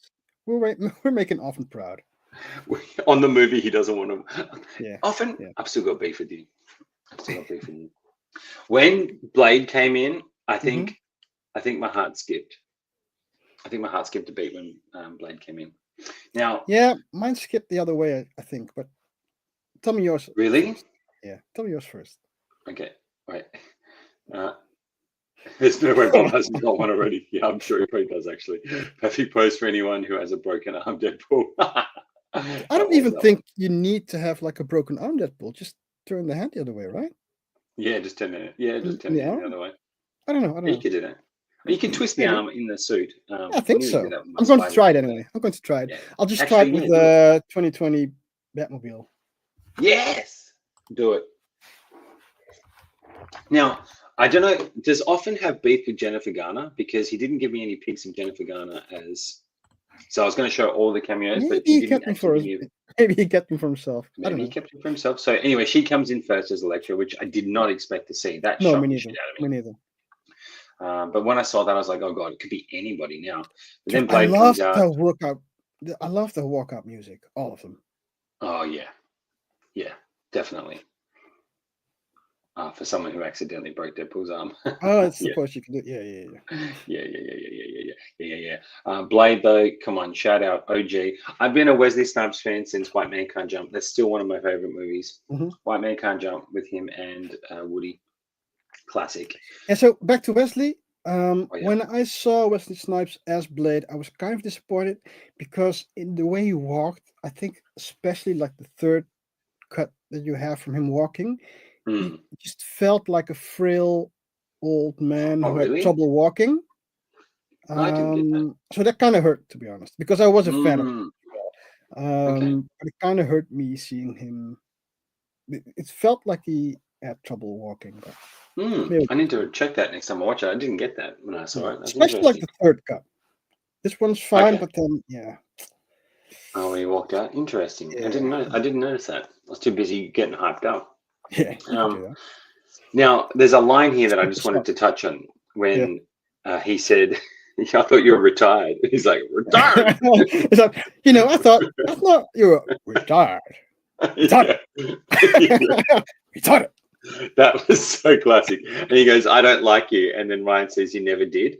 That's a freaking super deep 10th generation fourth wall break. Because back in the day when they did Blade Trinity, back to Blade Trinity and Hannibal King, the first Deadpool, I would say, that was when we knew he would be Deadpool if you look back. Yeah. It was quipping back then. That there were reports that Wesley and him didn't get along and that Wesley didn't like him when they made Blade. So that was a great little throwback to that when he says, yeah, and Wesley Snipes denies it. He says they were just playing that for years. Yeah. I think Ryan Reynolds said that it was kind of like that because Wesley Snipes never paid him any mind during the whole movie. So I think his experience is that Wesley Snipes didn't like him. Yes, yeah, which is such a cool. When I heard that line, I giggled even more because I was just like, "Oh my god, that's such a great throwback." Yeah. There's only one Blade. Yeah, there's only ever going to be one Blade. Only ever going to be one Blade. In my mind, they should bring him back. Maybe for Secret Wars. Bring him back again. Depending how fluently he moves, yes. But I would have loved Mahershala Ali as Blade as well, to be honest. Yeah, I think that boat sailed now, though. We're going to Sizzler, yeah. We're going to Sizzler.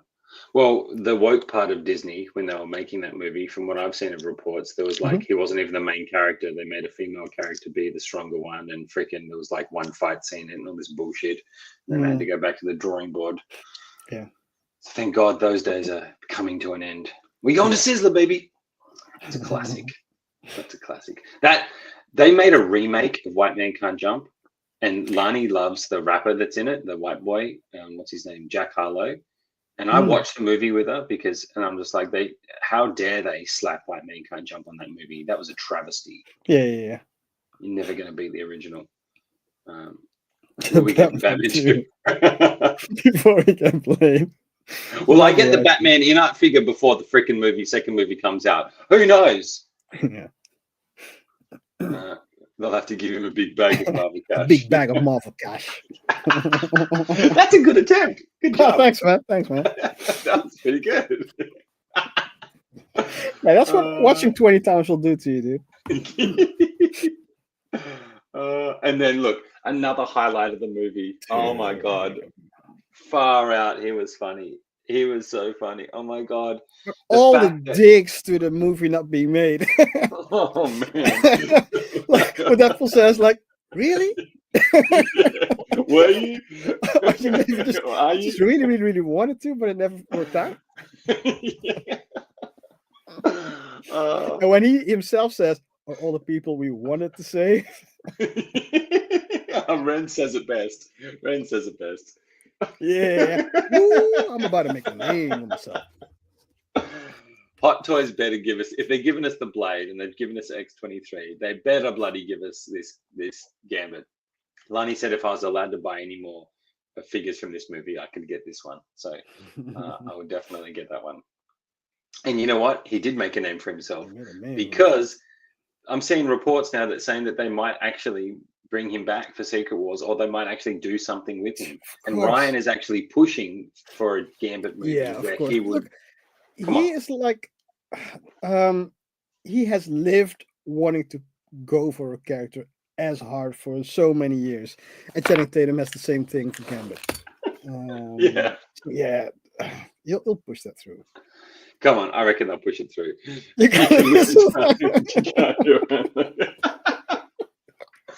Come on, Dre. Cover your ears, Anthony.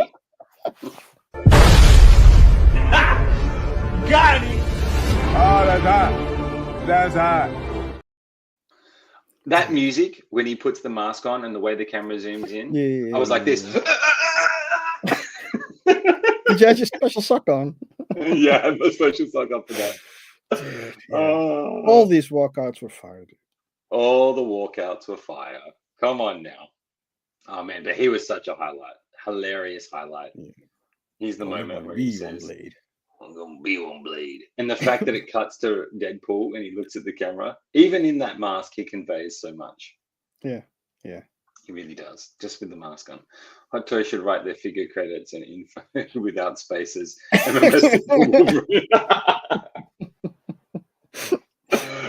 They should. They should. I think the Gambit, Gambit. Yeah. I knew what you meant. I feel like the Gambit should come with voice activate, like a voice. You know how sometimes you get those voice, like voice activation. And just have, I'm gonna make a name of myself. Man. And look at that. Boom. We didn't get a picture of X-23 as well. I think often might be sexist. You didn't give me any pictures of. Well, he didn't cut him out. He could have just cropped it with Jennifer Garner and definitely just crop him out. Imagine this on the shelf, though. You have that as a display on the shelf. I feel like Hot Toys owes us all these figures just for that.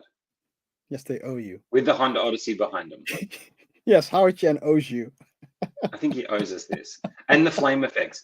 If you could get the flame effects, like fire effects, and then have a Honda Odyssey 1/6 scale, and then have all the figures in front of it like that, it actually looks small behind them there, doesn't it? Yeah, it does. It actually looks a little small. Just epicness. And the fight was epic too. He looks great as Gambit, I think. Yeah, so the fight was epic, but the thing that didn't make sense was that they were standing there waiting for them. Well, not waiting for them, but they were drawing out the guns and they were on second level. So they had all sort of guys drawing the guns, and still they send out other people just to fight them. I mean, it's like Obi-Wan Kenobi would even say, "We have the high ground, Anakin." And they wouldn't go there. But I didn't mind afterwards because the fight was cool. Don't question it. Yeah, don't question it. How dare you? I don't have any pictures either, actually. I forgot. If we go back to here, because often sexist, we didn't get any pictures of X-23 with Wolverine at the fire, although he may have given me that. That speech at the fire, I loved it. When he tells her a bit of the story and she says to him, "You're always the wrong one." Yes, you're always the wrong one. That was deep cuts because of people that had to cry about him being too tall when he first became Wolverine. That was freaking epic. So shout out to that moment. I love that moment. Correct me if I'm wrong, but there's a post that Ghost Rider was supposed to be there, but Nicolas Cage didn't accept. I don't know about that one. Yeah, I know that they thought about Ghost Rider, but I don't know why it didn't come to fruition. So maybe it was that Nicolas Cage didn't accept. I don't know. Cage. Yeah, I don't know. Luke Cage. Oh, there she is. She was great too. It was so good to see her back. So she really looked like Morena Baccarat now. You reckon? Nah. Didn't you think so? I didn't think so. When I saw her in the cave, I thought, damn, she looks like her younger sister all of a sudden. How old is she now? I don't even know because it's been a few years since Logan. Wait. Yeah. Oh, she would be that. She actually wouldn't be that much older because that wasn't that long ago since Logan, right? Like 8 years, 7, 8 years. Yeah, but a lot happens in those years. Yeah. Well, she looked a lot older, that's for sure. Yeah. And then so they have the battle. The battle was cool. Look, the battle's there just so we can see them kick ass. It was for legacy. I love how when they were doing the speech in the when Deadpool's trying to get them fired up and Wolverine's just drinking the booze. He's like getting them all fired up. He's like, "You're all gonna fucking die." I'm just like, that's classic Wolverine. Yeah. So this is like the part where Gambit says that helmet's not going off the dome without the dome going off with it. And nobody understands what he's saying. You did that really well too. I just would have gone that's what it was. Oh shit! Hang on, let's go. Who's your dialogue coach? The Minions. Yeah. Ren says she looks like the girl from Smile One. Smile One. Classic. Oh shit. I love this moment when they're like, he's like, "Why are you like this?" And she's like, "I don't know." That was a classic. That was a classic, like little fourth wall dig at why villains are the way they are in some movies, and you don't know. Yeah, why and I thought the way they also that it was kind of implied in this movie that she's like the other part of the coin of Charles being inherently good to a flaw, and her being like inherently evil to a flaw. Yeah, it's just the way it is. It's just the way it is. And sometimes in movies, villains are just villains for the sake to be there to give the heroes someone to fight. That's how I also took it as well. Like it's just like we don't need to know why she's the way she is. She's just the bad guy, and this is the way it is. Well, we do know why she is that way, though. Well, I think so. They did a good job, I think. Yeah, so like she felt alone, rejected, and she lashes out. Yeah, I thought they did a good job. But really, she's there just to push the plot along for them. Then Goliath comes in, the big dog. He's literally the big dog. Goliath, coming for rent. Now, we're skipping ahead quite a bit here, but I love when she goes into his head and he tricks her. Because what a way to trick her. I guess that was before. Yeah. And I was kind of thinking, why is she able to do that? Was it just because anyone could do it? Or maybe because the healing factor also plays into the way she manipulates people's memories and minds. I was thinking maybe it had to do something with it, but I don't know. Yeah, good point. The fact that she'd killed a Doctor Strange. I mean, look, we're missing so many Easter eggs here. The Ant-Man we don't body. know if it's Doctor Strange. She just said an amateur magician. It could be anyone because anyone had a sling ring. So I don't think true. Did you notice the sling ring had 2 Infinity Stones on it though? No, dude. Yeah, when you watch it again, there's a red, I think, and a green Infinity Stone on there. On each. At least I think they're Infinity Stones. There's a red and a green stone. It could be from any universe, to be honest. Because the Void and the space beyond time and space, like where the where Kang was, they seem to be connected to all universes. So anyone from any universe could have went to that one. Look at that. I remembered. I got it right. Woo! Call me Iron Dory. Do it. Huh? Got it right. Iron Dory got it right. Iron Dory got it right. I would play the strikes again, but I don't want to hurt your eardrums. Yeah. But do you remember like in Loki where the guy has all these Infinity Stones in his desk drawer? Like a gazillion of them. So it could have been anything. Totally destroying the value of them in Endgame. Yeah. So it's reality and time, right? Yes, reality and time. I wonder if it has any meaning, reality and time. You would think, considering how much thought and effort they put into all the Easter eggs they put in there. Could be. Maybe it's even like a Secret Wars preface. We don't know. I'm even forgetting. Back when they were in the lair where all of them were hiding out, you see the bed was the bed that Hulk had in Thor Ragnarok? Yeah, but I saw an interview with the set director. I think he's died since then. But he just looked for cool set pieces to use. Why'd you throw that in there? Why'd he die? What the hell? What happened? I don't know. Damn. Things, you know, lots of stuff could have happened. Yeah, lots of things.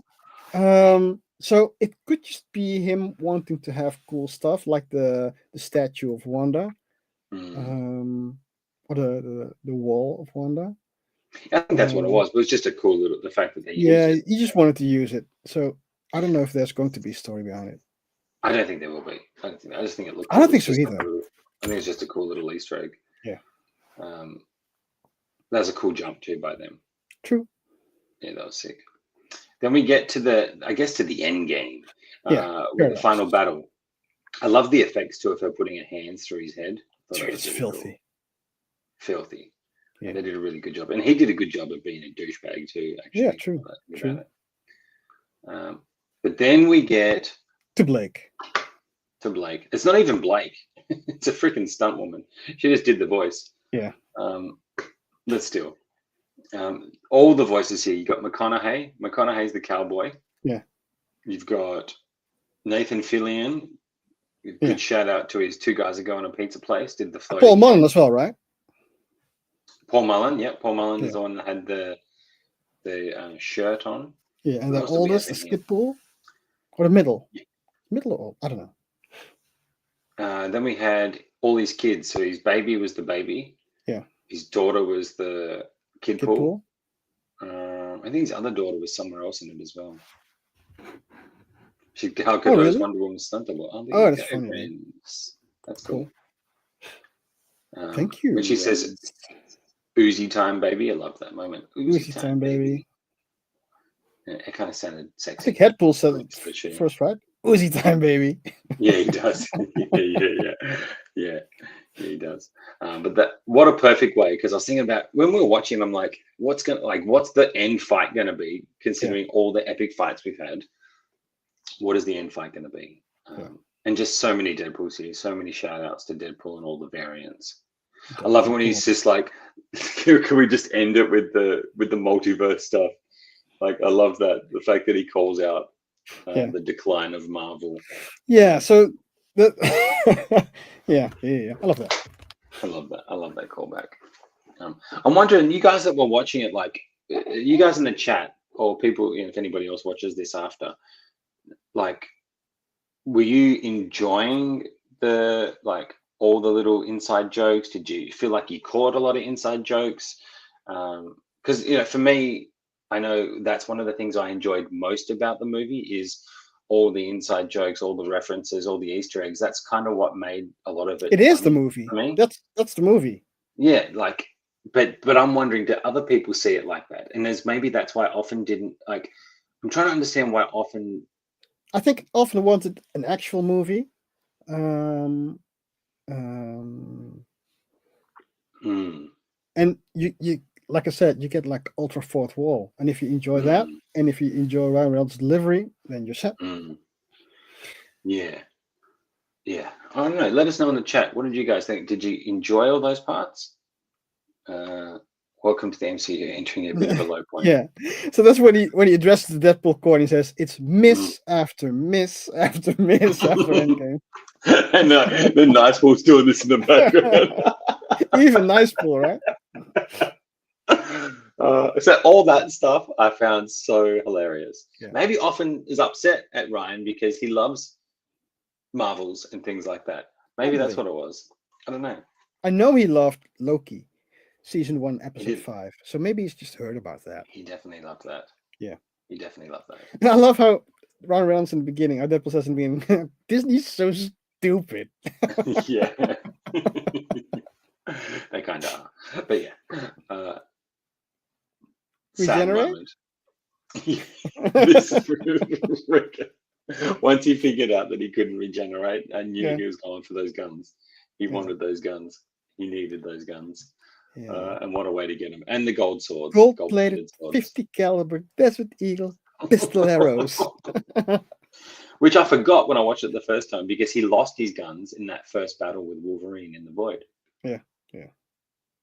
Which was pretty epic. I don't have the one that he's had exploding, but there it is. Oh, what a shame you're dead. Give me the pistols. Yeah.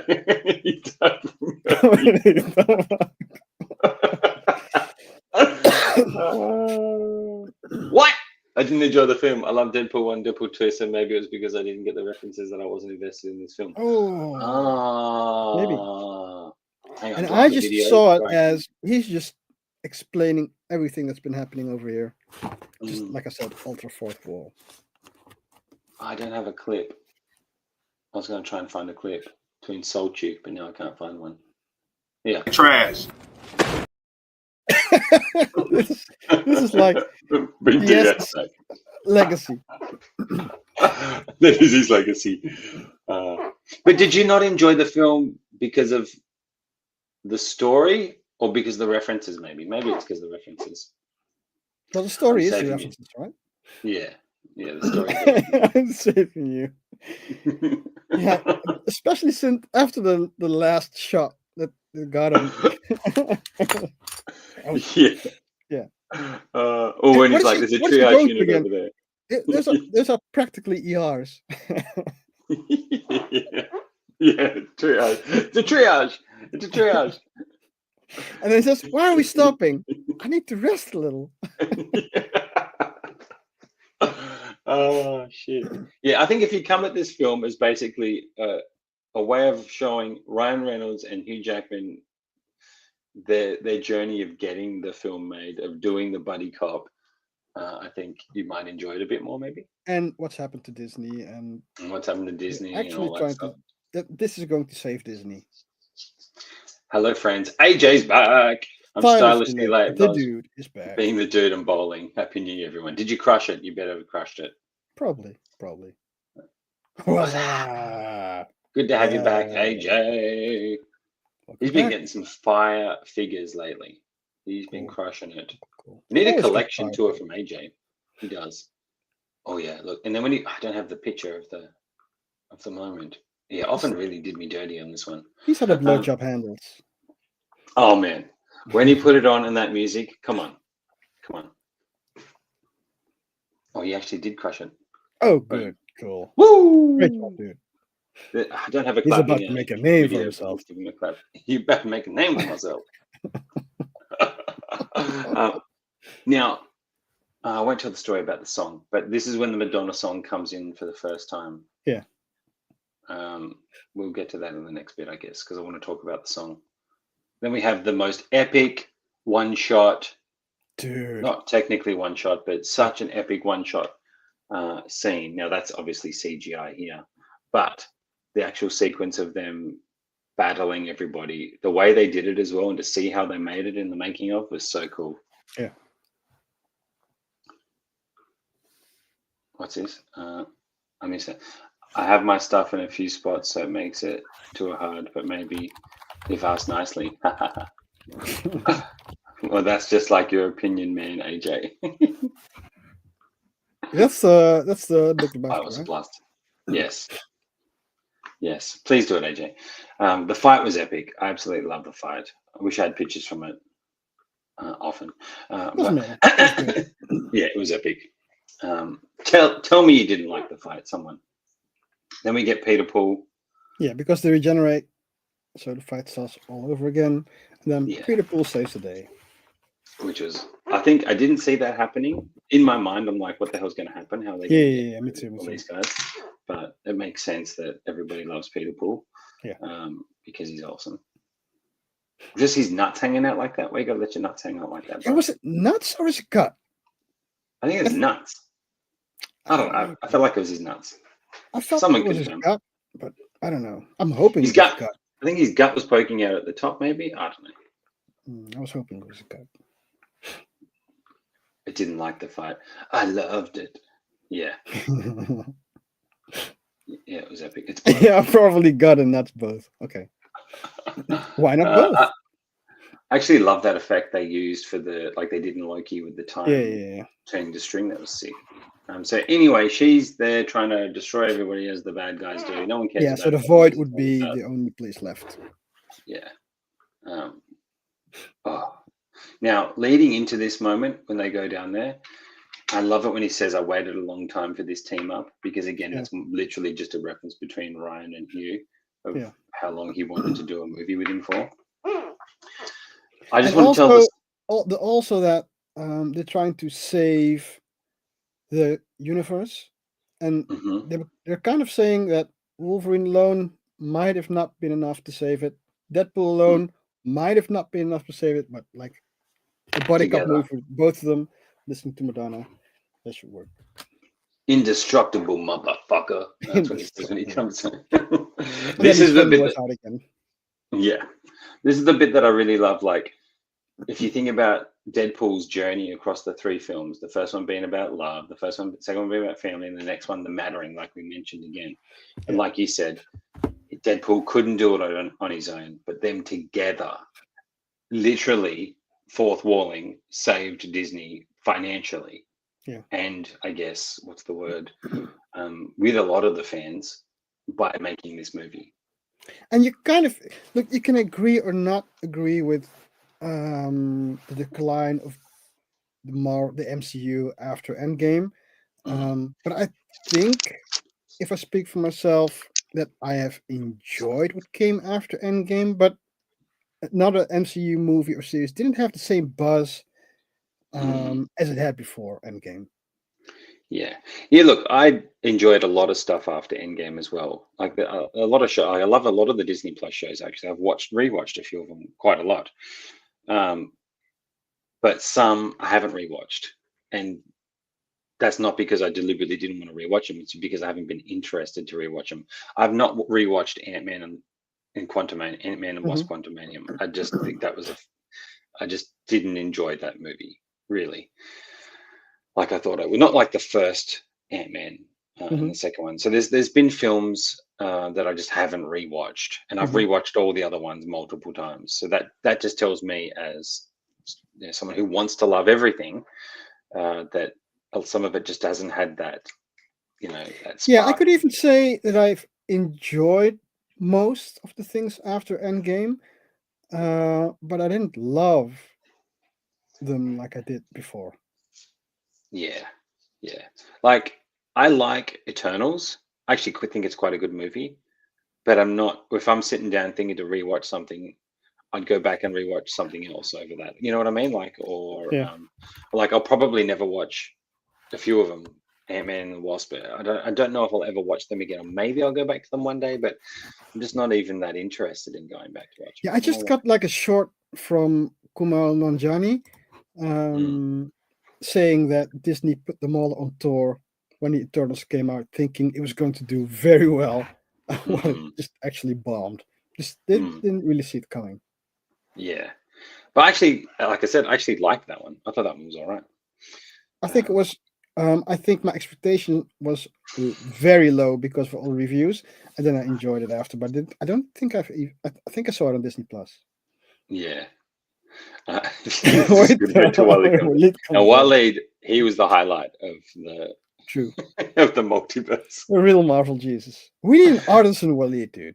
We do need an artisan Waleed. Yeah, we do. Now that we have Oscar Isaac, Waleed is the only one on the list. Oh, you see things like Moon Knight. I love Moon Knight. I love the Hawkeye series. I loved a lot of it. There's a lot of stuff I love. But if you think about what he's saying about Marvel not doing as good financially, they have struggled since Endgame. Financially, No Way Home was a hit. They didn't have many big hits like that after No Way Home. I think if you're looking at it a financial way, some money talks a little bit when it comes to that stuff, because money is people going to buy it and going to see it. And if they're looking at it in that perspective, it hasn't done as well. Because before that, Marvel were racking up $1 billion movies left, right, and center. Since then, that hasn't, until I think No Way Home and this are the only ones that have done that, right? Yeah. So what I love about this movie, well, one of the things that I love is that the story is the ultra fourth wall breaking, and they actually predict what's going to happen in real life. Like Disney wanted Fox Universe gone. They bought Fox to not have Fox again. They wanted Deadpool in the MCU, and then have the Time Ripper destroy Fox. And he kind of put a stop to it. He just put the buzz back in the MCU. People are hyped again about the Fox characters, and now people want to see the Fox characters again. So he literally just saved the Fox universe. That is what is so clever it's about this so movie. And if it didn't brilliant, work, dude. if it didn't work, they would have failed miserably. But if you look at it from that perspective, Yeah. he brought the buzz back for Blade. He brought the buzz back for all those original characters, and he literally gave Channing Tatum the opportunity that he lost out on when they announced the Gambit movie 10 years ago. Yeah, and you can just see that it's going to happen. Yeah, and he brought back Hugh Jackman, who a lot of fans wanted to come back. He found a way to bring him back. 90. If you look at that body, he can bloody do it. Dude, he can. The King of Australia. I bet He's that's a carnivore diet. It's got to be. That's going to be me. That's going to be me. It's going to be you, dude. And if you look at it, the other, like I said before, matter and antimatter combining together. Yeah, that's a good tying in with the theme of him wanting to matter. Perfection. If you look at it on that level, I feel like a lot of people who didn't get the story didn't catch those things. And I feel like if you'd caught those things, maybe you would have gone, oh, wow, like that's actually pretty clever. Dude, like that scene here. It's so meta. So meta. Okay, so before we continue from this is the thing I wanted to touch on, the Madonna song and how important music is in a movie. Every time we rewatch this, I tear up in this scene. It's like happy to shut your mouth. Shut your dirty mouth. Dude, you could tear up watching Tom Holland tie his shoes. I tear up after Aunt May dies every time. that music on and he's sitting there and J. Jonah Jameson's shitting on Spidey again. I tear up after that. So how dare you?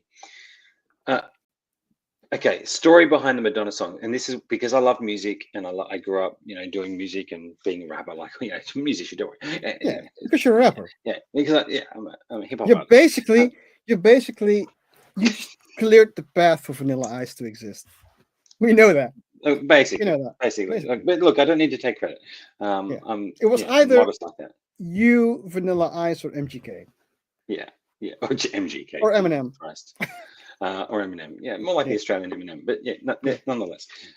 No, but the fact that Ryan had the idea for this song to be in this movie, like to be at the end of the movie, being at the end of a movie, for so long, and then to find out that he tried to get the song for the movie and he got turned down. I don't know if anybody knows this story, but he couldn't get the song for the rights because Madonna was getting ready to release like an anniversary album or whatever. It was a certain anniversary for the song. I didn't know that, dude. And her people didn't want to give him the song. So he literally flew to England or wherever she is to talk to her about being able to use the song in the end of the film. And she loved the pitch so much that she changed the arrangement. And so the choir arrangement that you get in the end here is her agreeing to, going like, because they have so many people who manage them and all that stuff. So she went against what they said, changed the arrangement, brought the choir in, redid it to use it specifically for this movie and for this scene. So to know that the lengths that he went to just, and it's just a lesson in life, right? You get a no, you don't give up, you go and try again, you go do something else. And the fact that he fought so hard to get that specific song for this moment, it's just, to me, I just love shit like that. That makes me love it even more, knowing the effort they put in. They're not just an actor showing up on set getting told to do by corporate people who write it. And that's what some of the other movies feel like to me. They're just people playing the roles who have no say or whatever. These guys had all the say. Yeah, and if you think so about the MCU, it's even more so about Star Wars. But it's a lot of people wanting to make a hit. But these guys just love their characters. I will do anything to do those characters justice. Yes. Now, when I watched the editing thing, right, like this could have gone another way. The guys in that, I think you missed it if you stopped watching it. They talked about this final sequence. They originally put a different song. They were going to put a different song to it because of not being able to get the Madonna thing, I think. And it just was terrible. Like, and he goes, it sounded like a music video, like it was like an action, upbeat, like silly song for this moment. I couldn't imagine another song being in this moment. And then when they got the Madonna song, led the editors to go back and get footage from the old movies to put into the flashbacks. And they took, one of the best moments, I think, in this, when they cut to each individual moment, it's like the character's journey, right? They're flashing back over there. you have the moment of Wade standing there in the room on his own. Mhm. That, like, as someone who loves cinematography and that moment mixed with the music gets me every goddamn time. Showing can him see it. just, right? You can see it. Yeah. Like, you can see him just standing there in the room with no one there. What that conveys in that moment of, like, where he was in his midlife crisis to what it tells you why he's doing what he's doing, because he wants the people in his life to be there with him. Oh, fuck it. I can't explain it how I want to explain it, but goddamn, like, the way they edited it together with the music, to me, is some of the best filmmaking I've ever seen. I love it. In a comic book movie, the way they bring the emotion of everything he's gone through, from his relationship to the final moment of wanting to matter, them joining hands, Wolverine using his claws to freaking reach the distance. Jizz fest. Get your special suck out, nerds.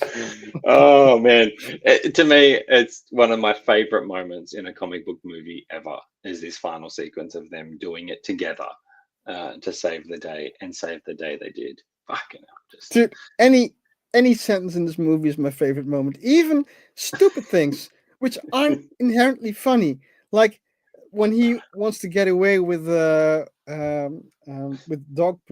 and he says, "The corner street dance girl." I couldn't get away. Only that just cracks me up, dude. Yeah, that was classic. And look, and we're missing so many awesome lines. I know we're missing so many awesome lines, but goddamn. As just a fan of Wolverine, of Hugh Jackman, of Deadpool, of Ryan Reynolds, and Waleed. I mean, that's the only thing that could have made it better. Is adding Deadpool and Waleed in there. Waleed. He could have been in the void. He should have been in the void. He should be. That would He have been should be, deep dude. cuts. Yeah, he should be in the void, actually. Yeah. Imagine if he came back. Oh, that'd be epic. So in summary, Jizz first. I like it 2024. And it's iconic Jizz because fest. it's actually like the Rundown 2024 finale. This is the Rundown 2020. It's reunion show / finale / Jizz talking fest. about one of our Slash favorite jizz movies of all fest. time. I think. Sorry, Renz. I didn't mean to go too R-rated on you, but this is an R-rated movie. It is. So it should be an R-rated stream. Oh, mate, look, words can't explain how much I love this movie. The fact that they go and get Shawarma at the end, and they bring back a couple people, Which is awesome hilarious shout-out. to me, because shawarma has always been a thing over here in Europe since I was small. Maybe because of all of the migration backgrounds back in Europe. So it was never not a thing. But apparently it wasn't a thing in the States until Avengers, I guess. Yeah, I don't know. Like, it's just the tie-in to just everything. Just every line is a freaking tie-in to something that's either happened or something. It's just everything is a reference, which is crazy. And that's why every time I watch it, I sometimes pick up on new things. Like, you'll pick up on little words he sneaks in there every now and then, or little jokes, I imagine you just pick up new things, the same new things every week. Hey, maybe that's the beauty of not remembering properly. Everything feels fresh. And just that look there, that's so awesome. Yeah. That they get to have dinner together, and the two masks. And then you got Feige's Pizza, I think it was Feige's Pizza. Was on the pizza box. I didn't even know. Yeah. See, boom. Another thing for you to notice. Cool. So if you guys who didn't enjoy the movie so much, go back, rewatch it, and just think about Ryan Reynolds and Hugh Jackman's real life journey to get it made, and think about the things like. I think that's what made it so special to me, is the effort that they made to do this buddy cop action adventure. Now, to answer Jazzy's. Was it Jazz? About which one, how we would rank the movies? Oh, Andre. It was Andre. Right. Ranking, right? Again, thinking about the Deadpool movies, Deadpool 1, Deadpool 2, and what they're about, I still think Deadpool 1 probably has one of the best storylines, like character origins. But overall, Phil, I think this one takes it for me. So for me, Deadpool and Wolverine, because this is not Deadpool 3, this is Deadpool Wolverine. So for me, Deadpool and Wolverine is number 1, Deadpool 1 is number 2, Deadpool 2 is number 3 for me. Yeah, that's where I would land. Deadpool Wolverine, Deadpool 2. I think best constructed story for a film, Deadpool 1, but best just as an overall actual film. as in an the- actual film. in that Yeah. construct, yeah. Yeah, actual film, Deadpool 1, I think has a great story and a lot of heart. But this as an experience, I think is number one. Deadpool, Ren's got Deadpool 1, Deadpool 3, Deadpool 2. I think most people are going to land on Deadpool 2 being the last one. Oh, maybe not. I think Andre said he might have liked. I think Brad Pitt might say that, but Deadpool 2 is the is the best one. Oh, that joke at the start too, when he's with Favreau and he's like, they didn't test well in the groups, especially Cable. Yeah. I was surprised by That's that well in the because focus group. Josh Brolin was a bit upset that he didn't get asked to be in it. But I love Josh Brolin as Cable. Yeah, I thought he was great. The Uncanny X-Men is my X-Men. So so I would have cast like a bigger, bulkier, meaner version. I get you. Because Cable is so over the top and actually overpowered. And if they also want to go into this, like the Strife, it was like the Cable version or the clone of Cable without being hampered by the technological virus. He's like the most overpowered mutant ever. No, most, but very overpowered. One of them. And I don't think Josh Brolin would fit that bill, to be honest. I think his demeanor, though, his voice and his gruffness, I think, was done really well. Yeah, and I love the jokes that you can call him Thanos. Yeah, yeah, that was cool. Yeah. So, Andre, do you think that makes sense? He's saying that all makes sense. What we're saying makes sense? I think so. Maybe the Jizz Fest makes sense. The Liefeld reference right before the fight scene was pretty funny. Yeah. Still like the first movie the best, but I've enjoyed them all. Yeah, they're all great. Look, it's a great trilogy. I like to watch my movies. If I'm in Spider-Man zone right now, so I'm doing all the Spider-Man films as well. But I love going back and I'll watch Deadpool 1, watch Deadpool 2, and then watch Deadpool 3, Deadpool Wolverine. So, do you think we'll get a Deadpool 3? No, I don't think I don't think so either. Even Ryan's saying he doesn't think so because it takes so much of his life. Yeah, because he does everything, right? He does like the writing, which takes like years in this case, and like the acting, and also post, and it takes too much out of his family life and life to make one.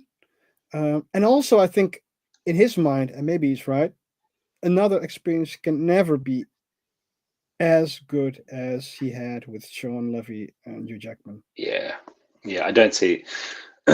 Yeah, and look, if that's the case, I'm happy with that. If he just showed up as like in other people's movies, like he said he wouldn't mind showing up in a Gambit movie, that'd be cool. Where not all the burden is on him to be in charge of everything. Yeah, that would be cool. I would love that, and also because maybe Deadpool is a bit too much. There can be such a thing as too much Deadpool, I think. Because it kind of screws up like the power hierarchy or any hierarchy for that matter, or things making sense. So yeah, I could see him doing cameos only. And he also thinks of Deadpool as not like a leading character, but like a side character. And that was a big part of this movie too, right? They said that you're not the world-saving type. You know, you're not the main character, basically, is what they were saying about him. Imagine you being Anchor Being. Yeah, imagine. And that's why I forgot Andre's not a big Marvel fan. That's why it was different for him. Oh, yeah. I forget. Yeah, because you can't sell floaties to Deadpool or floaties to Wolverine, so. That's right. I wouldn't mind Deadpool being the Stan Lee replacement every. Yeah, that would be cool. That would be funny. I see Ryan coming back for what's Butch got? 3. Nice, Butch. 1, 2. Yeah, I think that's where. Me too. Where we are, mate. But he will come back for Thor, right? For Secret Wars or any other Thor thing. Yeah, I think so. Yeah, that would be cool. I think he'll be back for Secret Wars. I think he may be in a Gambit movie if they do that. No, for sure. Okay. Here's another question then. What about Hugh Jackman? Because he asks him at the end, he goes, am I going to see you again? And he's like, probably not. Yeah. And then he goes to leave, but then he gets him back. Yeah. So Till he's 90. Till he's 90. Till he's I see them 90. both being back. I see them both coming back in cameo roles.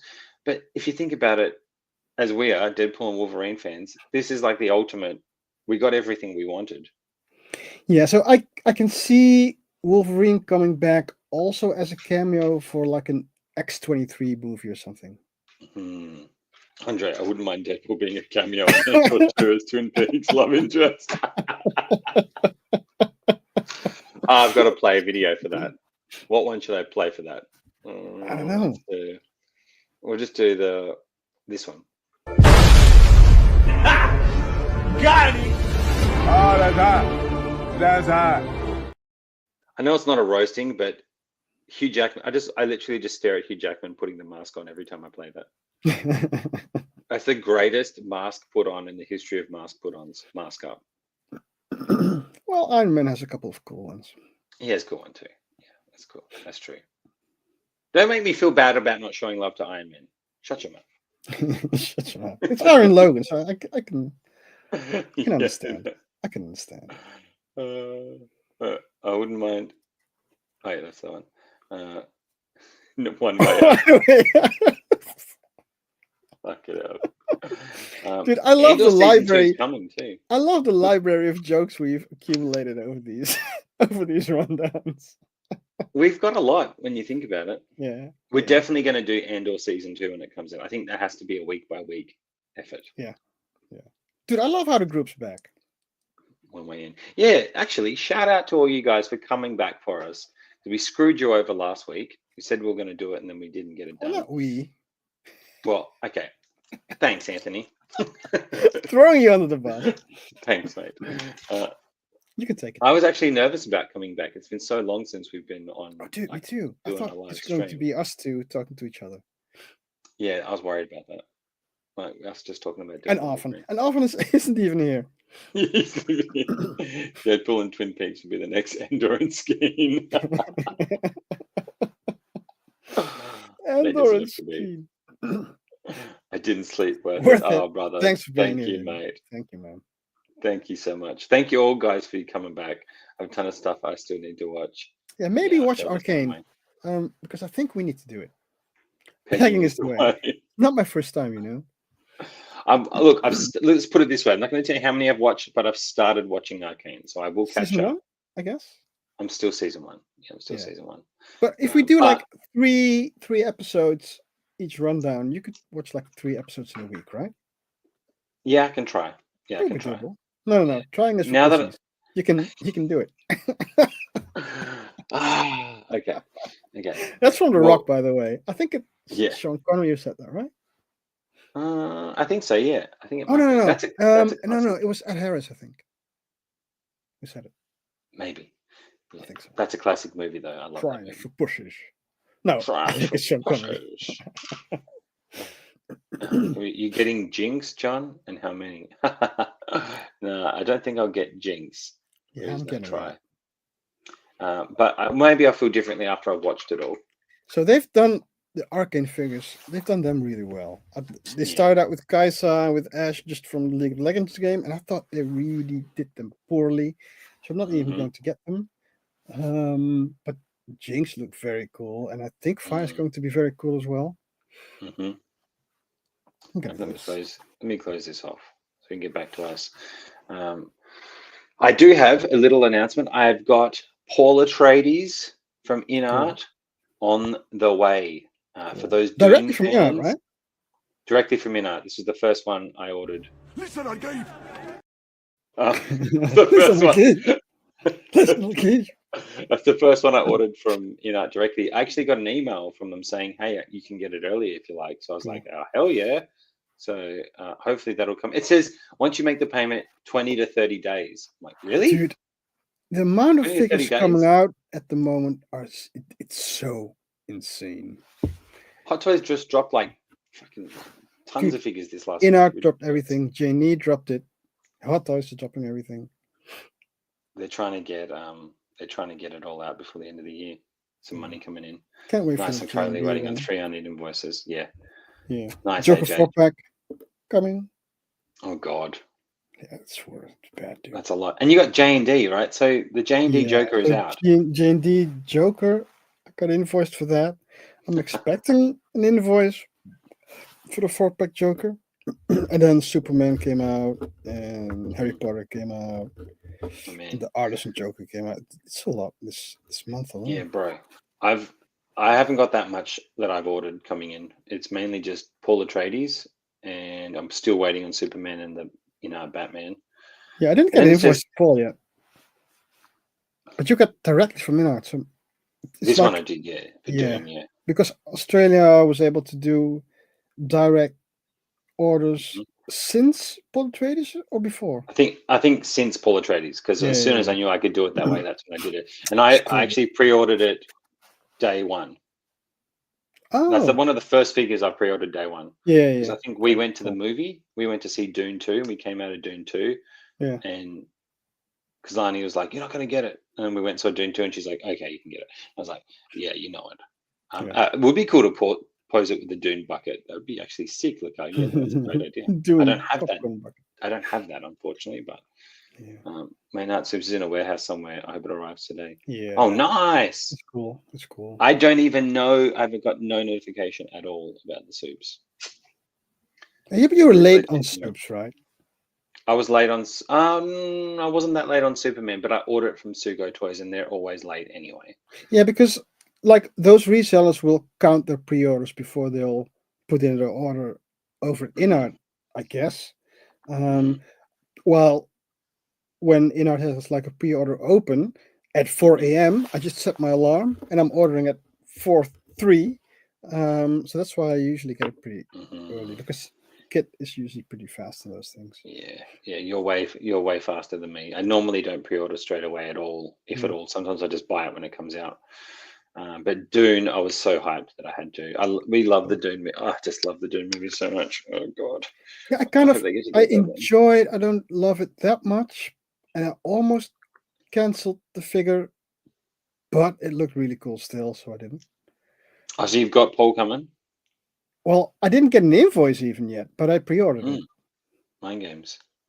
What made me more hyped about it is how cool of a dude he seems to be as an actor, and that, like, I need to buy into that sometimes. If I don't like someone as an actor or as a person as much, that's why I don't like knowing about celebrities, about their lives, because it can ruin the character for me. Yeah, so usually I don't care about their actual character, except for Amber Heard. That's like the one exception. Yeah, that's true. You're right, Andre, too. There is too much right now. Luckily, a lot of it's not stuff that I want to get, which is good. And there's always been too much, but now there are other companies as well. So now it's the worst it has been in over ever the last years, I guess.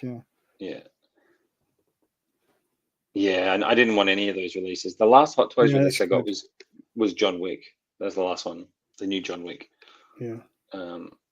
Which I was debating on doing a video with, but now that Paul's coming, I might just do Paul.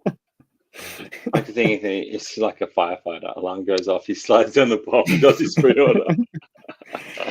Kind of like that. I don't even mind sliding. I'm just at the top of the pole. I'm just pre-ordering at the top of the pole. Do you have to sneak out so your wife doesn't hear you waking up, or do you just wake her up? Yeah, or I sleep somewhere else, because like in Korea, when I drop pre-orders, it's usually at 4 a.m. So then I set my alarm, but I'll just sleep at the couch or over here at the I don't know how you call it, like the spare room. Yeah, the doghouse. Yeah. But now my doghouse is full of Batmobiles, so it's fine. Oh man, and they're fine vehicles. They are. They look sweet. Cool. Yeah, so this is not the collection room, because I see a lot of people have the collection behind them. But when I set up the new collection room, my idea was I want to be able to see my figures like 100% of the time. So it's going to be at a spot where I'm sitting, working, or watching television, and I'll be able to look at the collection at the same time. Yeah, that's cool.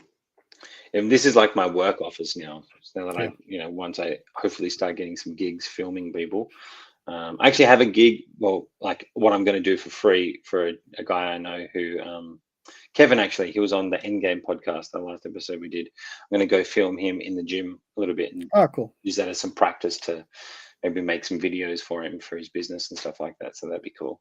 Cool. But then I get to edit them in this room, which is, why I like having my collection in here. Yeah. It was good to be back. It's good to be back with you guys. Thank you guys for coming back. How long have we been going? You probably need to get to bed. Yeah, 2 hours, 16 minutes, I see. It's not it's a long one. The same as Helen's stream. She can go on for 3 hours and it feels like an hour. She's a machine, man. She's a machine. She's so natural at that. Yeah. Sort of a good thing now there are so many figures announced. It forced me to narrow my collection focus. You know what, Andre? I agree. I'm even more narrowed now.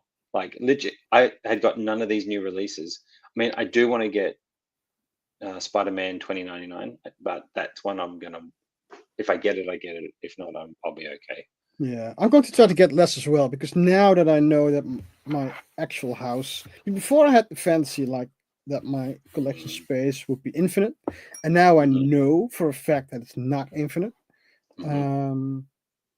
So I'll still have some in like storage, but I'm going to tone it down, the things I get. I'm hoping to, at least. Yeah, I'm definitely more focused now on just very particular characters that I like.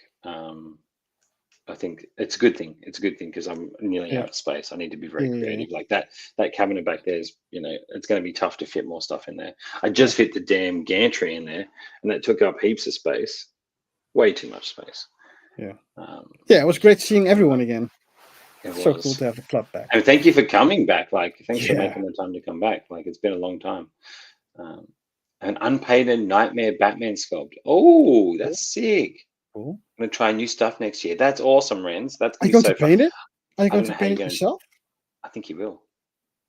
I think he's going to. I think that's what he means. Damn. Because it's so cool to see collectors like progress in their craft in making stuff. Like Jackson Shu, now he did like a training gear Wonder Woman, and it looks awesome. So good. And he does the Batman, they're so good. But when he started out, it wasn't that good. But you can see him just progressing, and now it's like perfected. Yeah. And like Tina doing the rooted stuff, it's perfection as well again. Yeah, it's so cool. And that's what I love about our hobby, right? We get to getting to create things with the characters that we love on film or in comics or whatever. Like, that's what I love about it. Being able to film them is what I love, just to spend time with the character. I just went and watched the Amazing Spider-Man, Andrew's movies.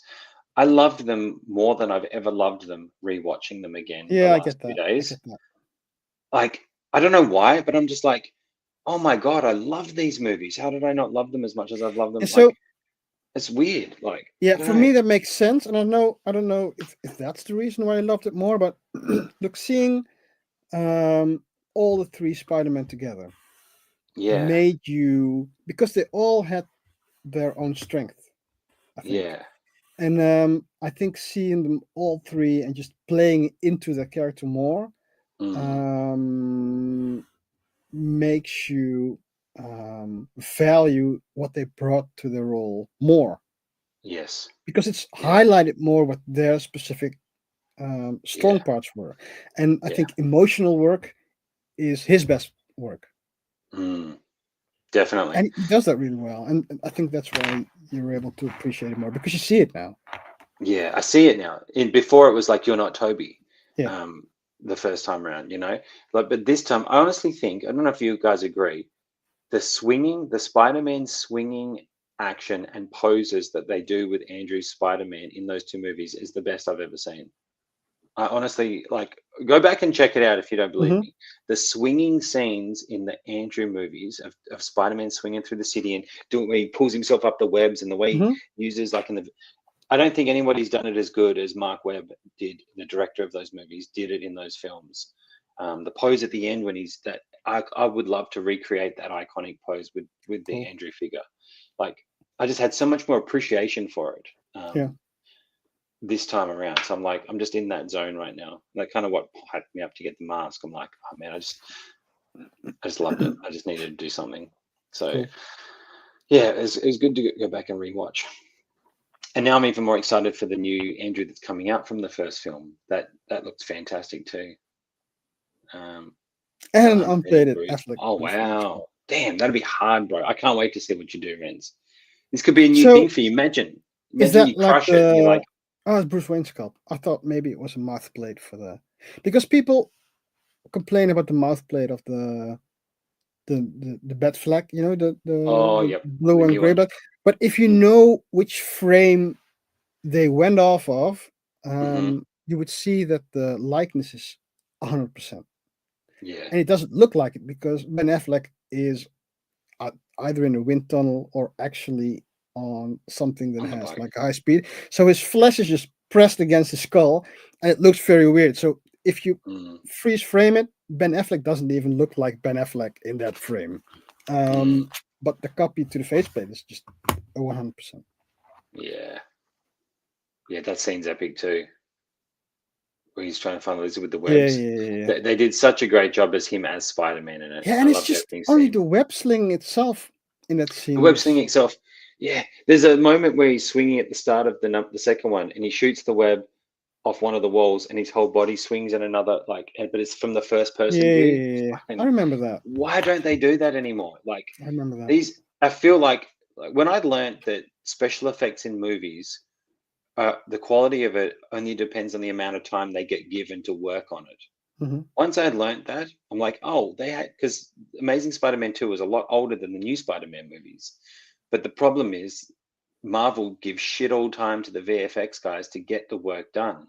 But back when they did the Andrew one, they obviously had more time to work on those scenes, and they look better. The special effects looks better in those older ones than it does in the new ones. For Christ's sake. That's why I love that in Deadpool Wolverine, going back to this episode of the Rundown, they made most of the action practical, or a lot of the action practical. Yeah. Yes. Yeah, I agree. Because it just feels better. Yeah. Like you can feel when like the scene when they jump out of the bus at the end, I can tell that's CGI. They don't stand natural. They're too light. They're not real. It doesn't feel heavy. But in the Amazing Spider-Man movies, I'm like, man, they took time and effort to make this shit look sick. Whereas the new movies, they just don't have enough time to do it. Yeah. So it feels, it's still great scenes, but it doesn't feel as good as it did in those movies. Yeah. So that gave me a lot more appreciation for it. Yeah. When he's in the free fall, Anyway, we could go on for hours. We've still got 10 people here. Yeah, maybe we should stop before you start showing more skin, dude. Oh, sorry. That's my knee. It's hot. Okay? It's hot. Make it already. I got shorts on. I got shorts on. Okay? I got shorts on. Damn. We don't need to go there. I have to give a tease there for the ladies. Anyway, let's call it there. We'll be back for Arcane, guys. It's not going to be next week because I can't do next week. We've got a Lani's birthday this weekend coming, but we will organize it. I will watch at least the first 3 episodes, and maybe we can start there. Dude, so you weren't going to spoil where you were watching it, but it's not even the first 3 episodes. It's within the first 3. Oh dear, is it within the first? It's within the. I think my phone's ringing. Oh wait! Oh shit! What am I gonna? Listen, I gave. Maximum effort, dude. Maximum effort. All right. Now that Yellowstone's finished, yes. All right, guys. Thanks for coming. Let's cut it there. Peace out. Love to all you guys. You're the man. You're the women. Anthony, thanks for doing it, mate. Dude, you're a thanks baller. for coming. I had a lot of fun talking about it. Yeah, Till next time, guys. Have a great Happy New Year and a Merry Christmas. Yeah. Hope you all had a great Christmas and Happy New Year. Yes. Later, Rundown family. We back, baby. Bye. Peace out, guys. Bye. Oh, it's going to make me double click to end the stream now? Come on. This is like Craig Ferguson's